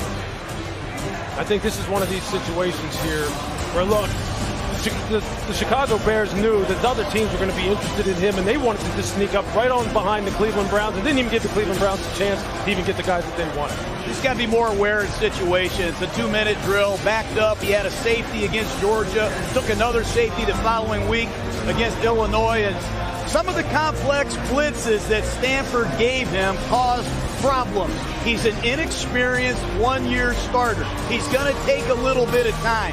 Dowell Loggins, the offensive coordinator, has time to nurture him because of the veteran presence of Mike Glennon, but clearly they're tired of Jay Cutler. Whoa. Does it put it into perspective for you? It's the same. Phil, we talk about his deep ball. I mean, how many times? I'm not saying that you have to complete every one of them, and you can still be effective in your game plan by misfiring on a deep ball because you're keeping the defense honest. But we've seen guys wide open for touchdowns running down the field, and Mitch sails the ball, and that's exactly what Gruden was talking about there. You have to give your guys a chance. Those are out of fucking bounds. Those yeah, server. Right. His chart for the season, his next gen, like where his quarterback ranking is by distance, it's like the best ever throwing 0 to 5 yards behind the line of scrimmage. And it is absolutely atrocious QBR ratings throwing anywhere over 10 yards. That's who he's been. Yeah, he was 2 for 7 in the Packers game, throwing passes over 10 air yards, and the one was to Mooney, and which should have been. You look at the other side, right? Rodgers drops 2 passes perfectly in a guy's breadbasket. Mooney's basically stopped because he has no faith that Mitch is going to throw him the ball, and he's still got to come back to it. Like he's just not that guy. Let me say this: those are highlights that are cut. There's a lot more to someone's game, but when you see those things, and they look a lot like what you see, you saw the outstep. You saw the throws out of bounds.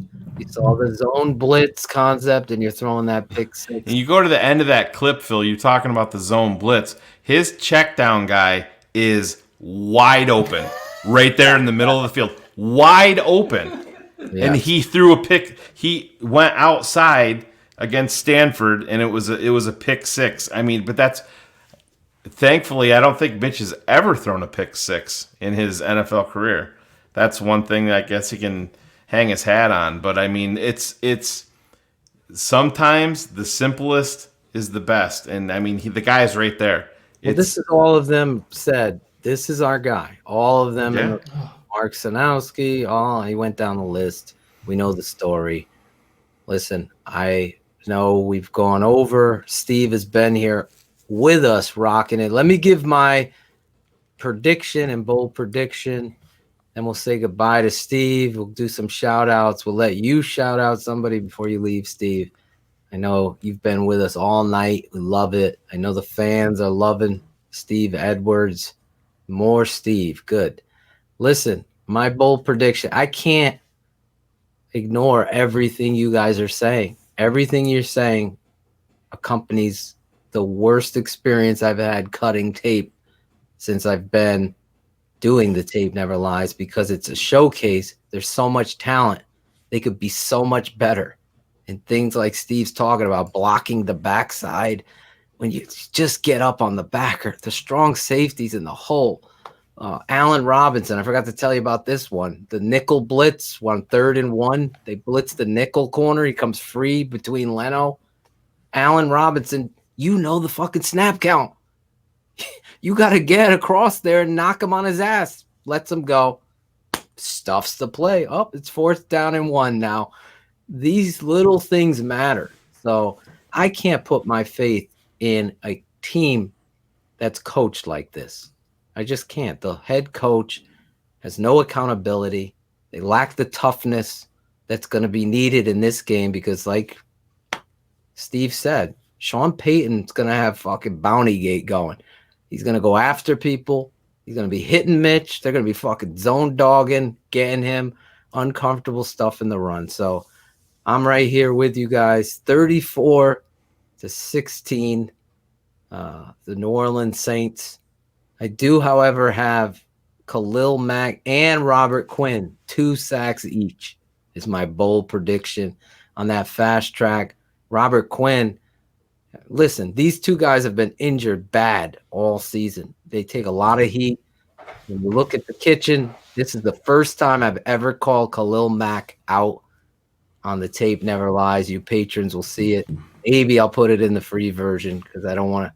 I'm not a homer. I just call it like I see it. The last touchdown run by Jones. Mack is playing against the tight end, Mercedes Lewis, and he just took the play off, let him go in. It's not the way Mack plays. That's a reflection of the team, the energy, and the head coach. You betting on that shit? Not me. Not me. I'm not. Fool me once. Right, Steve? Fool me once. Listen, those are the predictions. 34-16, I said. All of you guys are in the same ballpark there. So you gave him 17, Steve. Steve, you've been tremendous. We love you here on our network. You're also a fan of what we do, which means a lot to me and Shane personally. Cars, I don't know. You're not a fan of his keys, but he doesn't even need keys to drive. That's the joke, because he has a Tesla. That's why he's hands-free. Yeah, he's making that big money. Okay. He just bought it so he can scare his daughters in the Walmart parking lot. That's basically it. It's the greatest thing for that ever. Kid, come here. That would be so cool if you got your car to talk. I'm coming, cars. I'm coming. I can actually now customize its horn to play a song anytime I honk it. So ludicrous is about to be every time I honk that car. Nice. Steve, thank you for coming on the show. Keeping it 100. You did it. You really did. You're amazing. Great dude. Do you want to give anybody a shout out before we let you go tonight? Oh man, I'll shout you guys out, man. Always keeping it 100, keeping it real. Love coming on here. Love watching y'all, man. When I'm just, sometimes I'm just sitting watching TV, and I'll turn you guys on and set the phone on the side and just listen to what you guys got to say.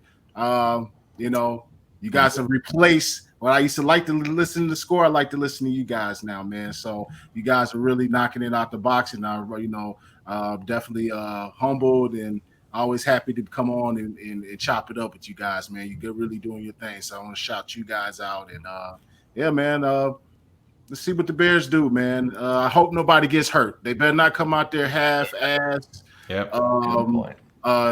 Because Bounty Gate is going to be in full effect, and they'll hurt you. If you're thinking about going on vacation, you're going to mess around and get hurt. So hopefully they come out here and let's see what happens. And just all I can say, we chopped it all up. When it comes Sunday, just enjoy it, and let's see what it is, and we'll have plenty of breakdown after that, man. Yeah. You're not kidding. We're gonna bring you back. We're gonna have some conversations because I have some ideas. Also, Steve, before you go, text me your address so we could send you that swag. We love you. We totally appreciate the amount of time you gave us, and really, you couldn't get a higher endorsement right there. Big right. Steve Edwards. You know that. So thank you so much. Jeff Burton loves you. As long as Jeff loves you, right, Cars? He's one of your big... Hey, don't be trying to steal my fan. I have one. Don't you even dare. I have one. I'm sorry. Cars is the damn man. That's the man right there. There you go. I meet Cars. He's the man. So next time we have Steve on, we're gonna put him through the Keeping It 100 gauntlet, because I have some connections, and we're gonna have Jonathan Quinn come on. And we're gonna play Steve. We're gonna play Steve's comments for him. You know what? Hey, guys! We're gonna run the ball. You remember I told you guys? Yeah. We're down 20. When we need to pass the ball. He was like, Don't want to hear that from your quarterback, do you? John Taylor's lurking back there. I don't want to throw the ball. That was a rough one. Terry Shea. Terry Shea. Did he no audibles. You're like this, Phil. No audibles. We had no audibles. Kidding me? We had to run right into wherever we saw. I think all he did was add an opposite call, and that was it. So it was Madden. I could call the same thing from Madden. No, I just flip it, man. I just flip the play. Yeah. You just flip it. The quarterback does that in Madden, and it goes the opposite way.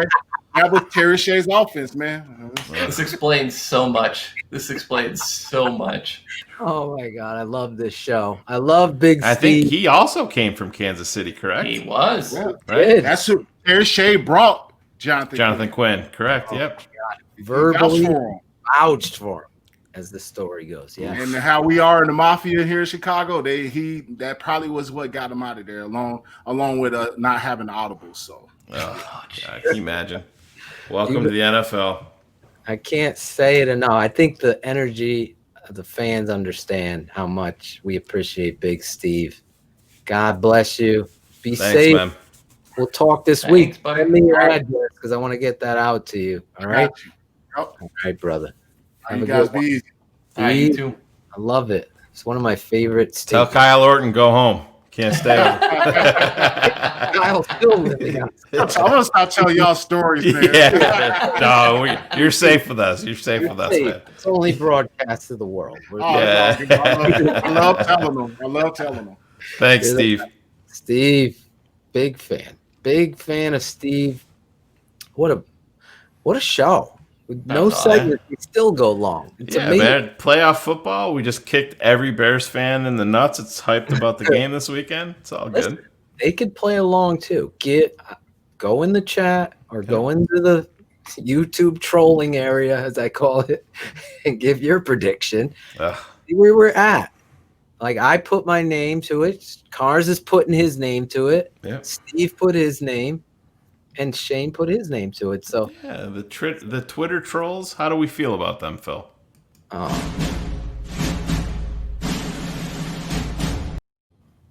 Times 10. Fuck every one of you. Don't even care. Listen, I try to comment and return everything, and some people don't read into text. I'm not mad. I'm just keeping it 100. That's the show. That's what we do. Remember, Bukowski, you keep saying keep it at 100. He was trying to take a smarmy dig, Cars, and I go, that's the name of the show. Bukowski. I mean, and he I had probably couldn't see it because yeah. I think the way he said, my man, you can keep saying keep it at 100 all you want. It doesn't make it true. I'm saying it because it's the name of the show, Peter. Oh my God.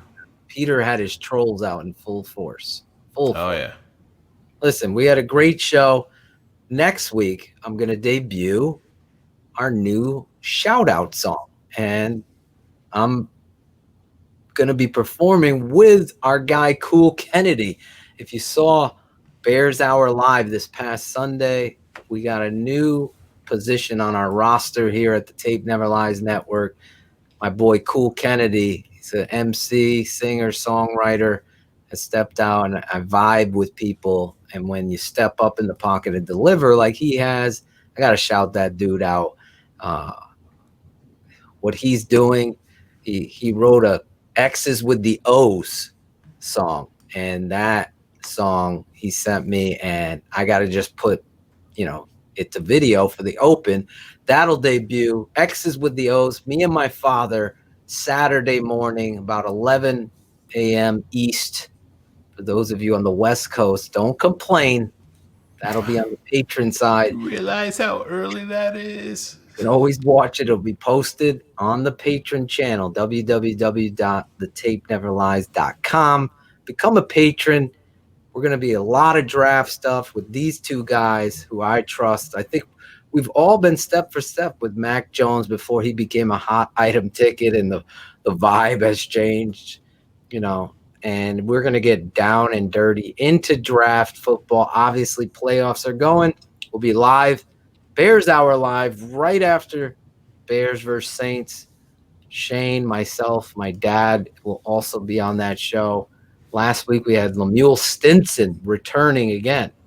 And it was funny, I forgot to say. Lemuel was laughing about those playoff checks. Remember my dad brought it up? Yeah. Get the playoff checks. That's what they care about. Anyway, shout outs, guys. We don't have Claudio here. Cars, who do you want to shout out tonight as we wrap up this show? Well, obviously Claudio for everything. It's not the same not having cut it out this week and not having him on the show. So hope everything's going smooth for him. Absolutely. But no, I think, it's for me, it's the usual. I enjoy interacting with everybody. It's always a lot of fun. Even in a really, really hard season, it's been fun interacting with everybody. So thanks, everybody. You kind of kept my head in this a lot more than I think would have been in a normal season. So appreciate it. Look at you. Great job. Short and sweet, just the way Shane likes it. And apparently my wife. Oh, Lord. Hey, I'm dying. Take a shot at myself. Number 66. Patron numbers. People love a good patron number. Shane, They're all used up. They're all used up. Don't even try.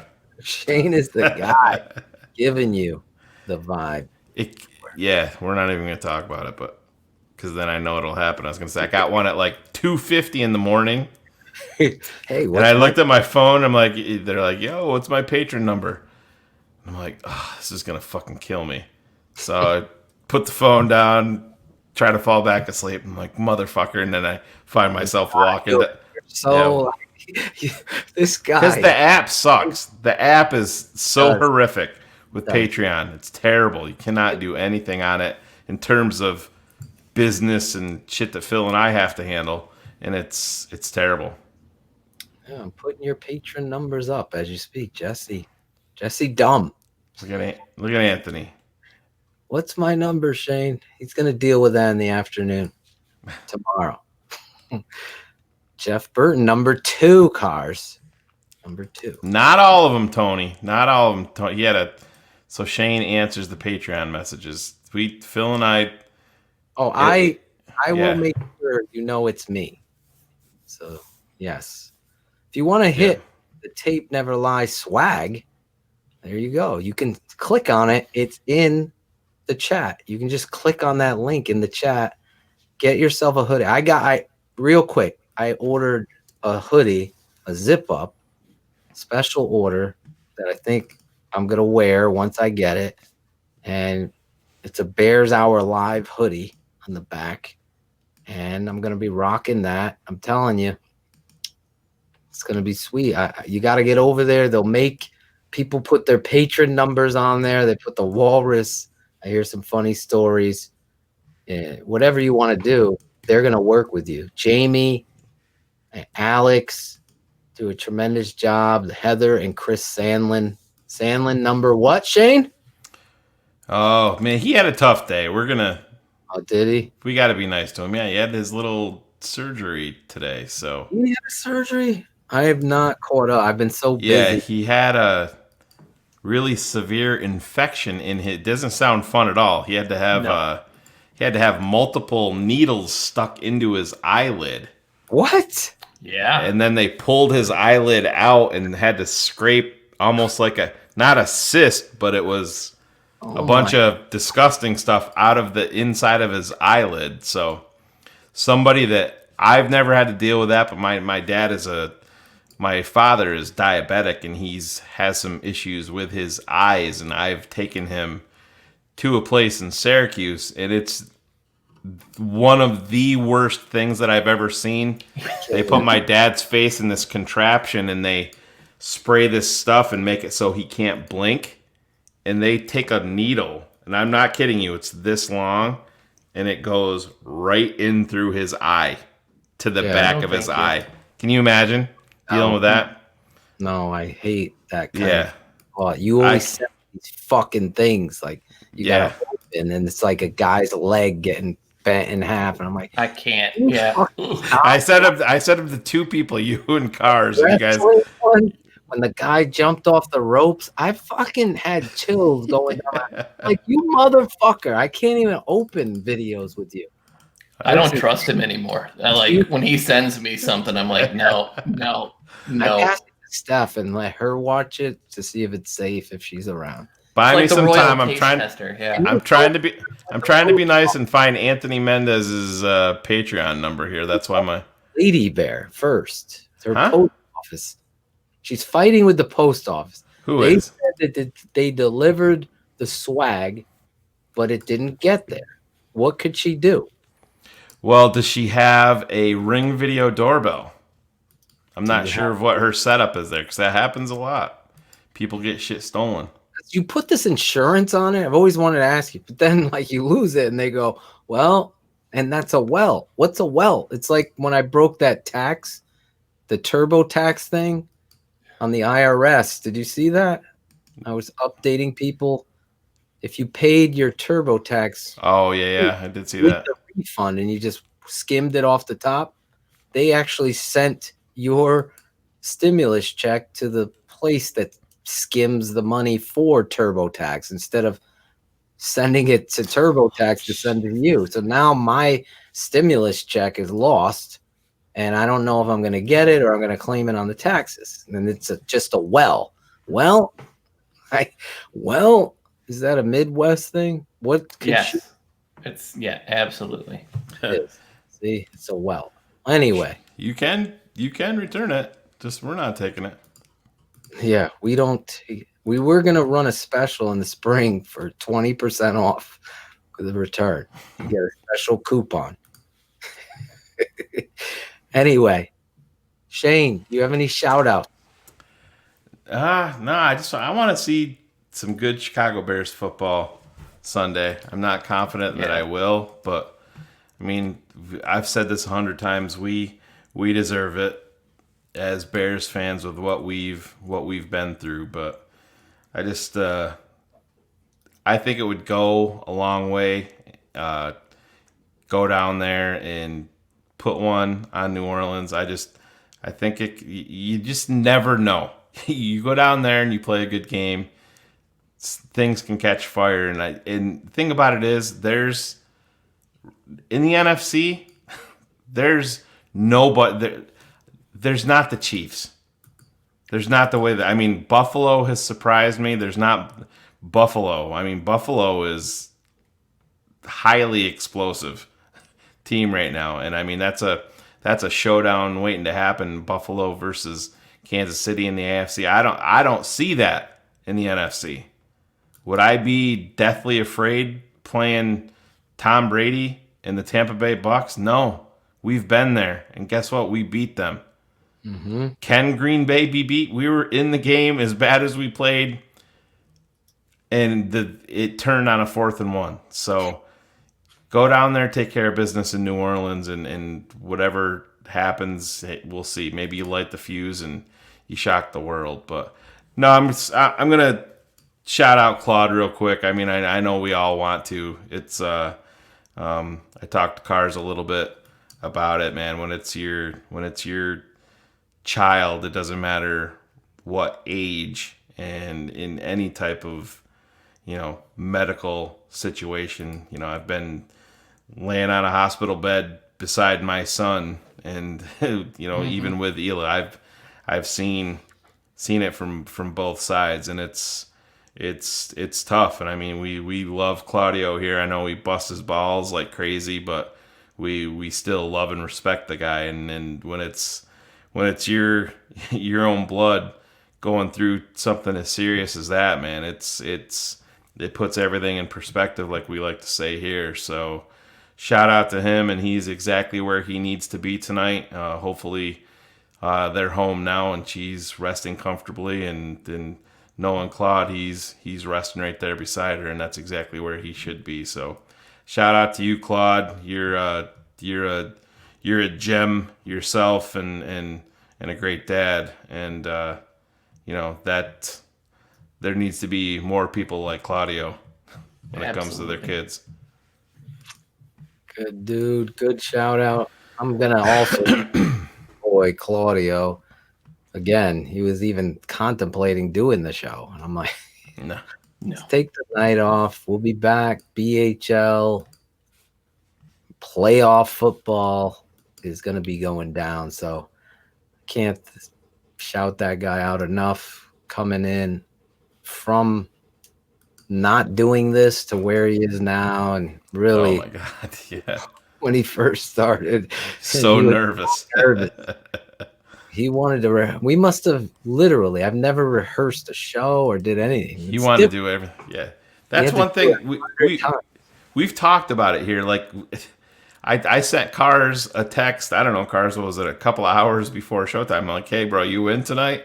Yeah. You know, I'm like, dude, I haven't even, I told Cars, I'm like, I haven't even talked to Phil. I'm like, I'm thinking about maybe we'll, focus on the playoff game more so than talking back about the Packers. But we don't, there's no script to this. We're not sending out, show rundowns. We literally come up with all of this on the fly, and it works. And I think it's what separates us and makes us special. Well, there's nothing more special. Smoke weed every day. Smoke weed every day. There he is with a smile on his face. My guy Claudio, and no script. Say a prayer. Spencer Strong. So much going on out there. I'm glad Lady Bear is okay in DC. She was late, Shane, because of all of the craziness going on out there. I'm not going to get into politics. You have my word, but I'm just saying, glad you are okay, Lady Bear. Great show tonight. Want to thank Alex Acevedo. See him in the chat. Spencer Strong helping with the open. He was real quick, Phil. Anthony Mendez, patron number 225. 225. If it was 227, it would have been one of the greatest shows ever created, but I digress. Wow. It's 225. 22, 5. I always forget 5 is Red Grange. I always fuck this up. 5 is retired. I can't think right now. Red Grange might be 77. Yeah. And then what's his name? Number 5 is dun, dun, dun, dun, dun, dun. George McAfee. George McAfee. Yeah. That's always a number I would love to see the Bears have playing.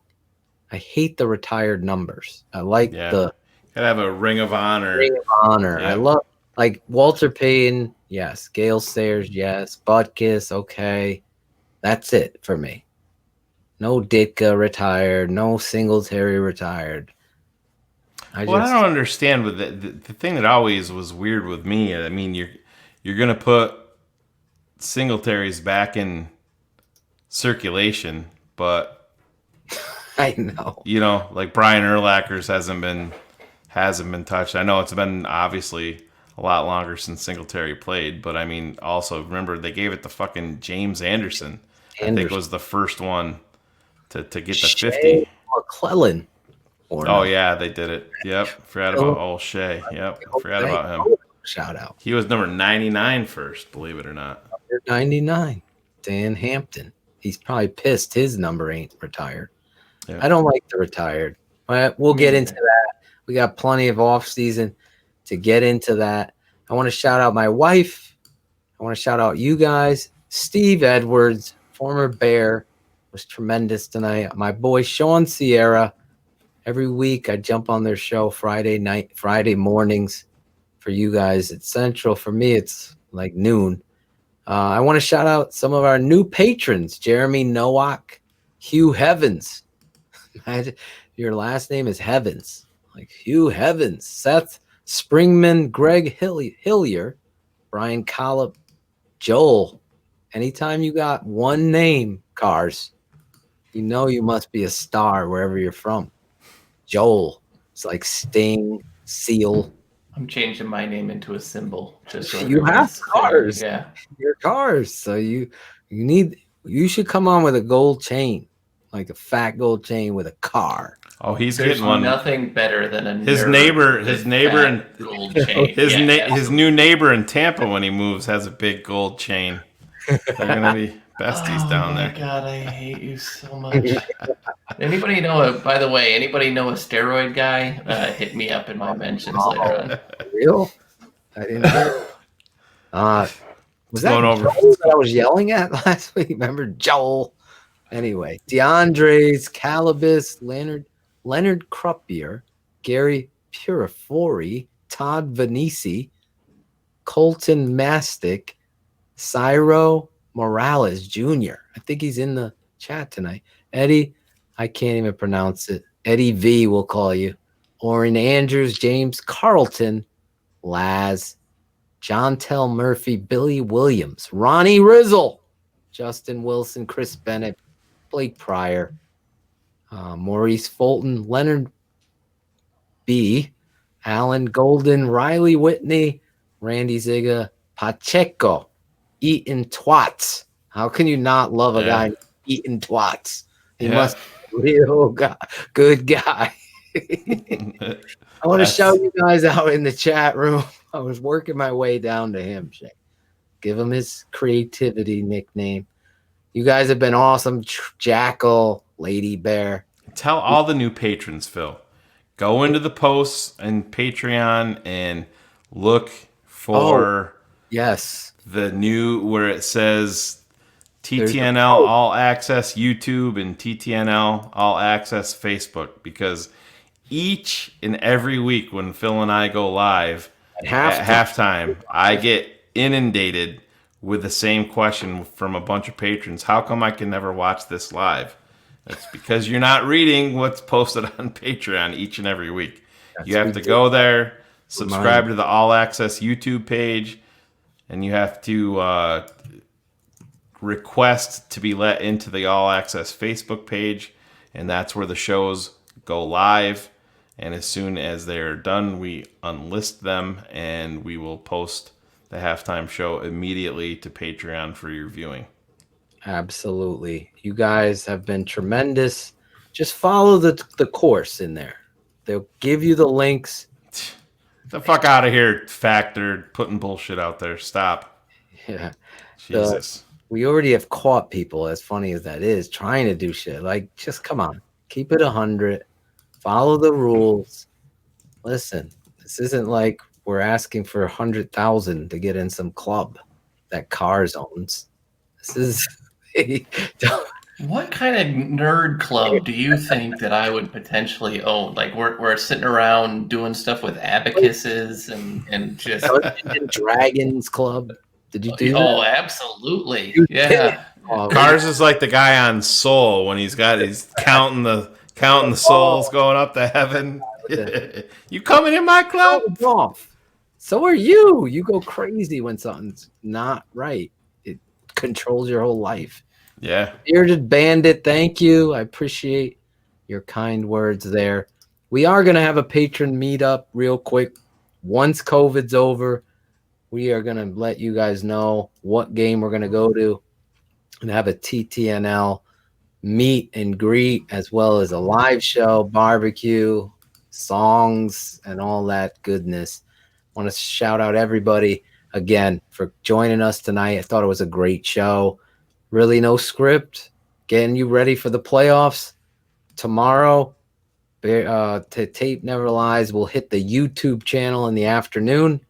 You patrons, you got it tonight. Over the weekend, Bears Hour Live. X's with the O's will be exactly where Shane said. Those places you got to follow in the post. It'll give you directions to the private Facebook group and the private YouTube channel. Once you become... To their credit, it's only been posted there 30 or 40 times, so maybe, But you gotta... New people come in and they get distracted, they're excited, whatever it is, we're telling you here. You have a great night. Thanks you again. Playoff football, boys. Nobody picked them to win. We will see. I hope we eat our words and we're on to the next game, because it would be really a great story. Good night. This has been a Shy City Sports presentation and a Tape Never Lies Network production. Keeping it 100. Thanks for tuning in to the Tape Never Lies Network.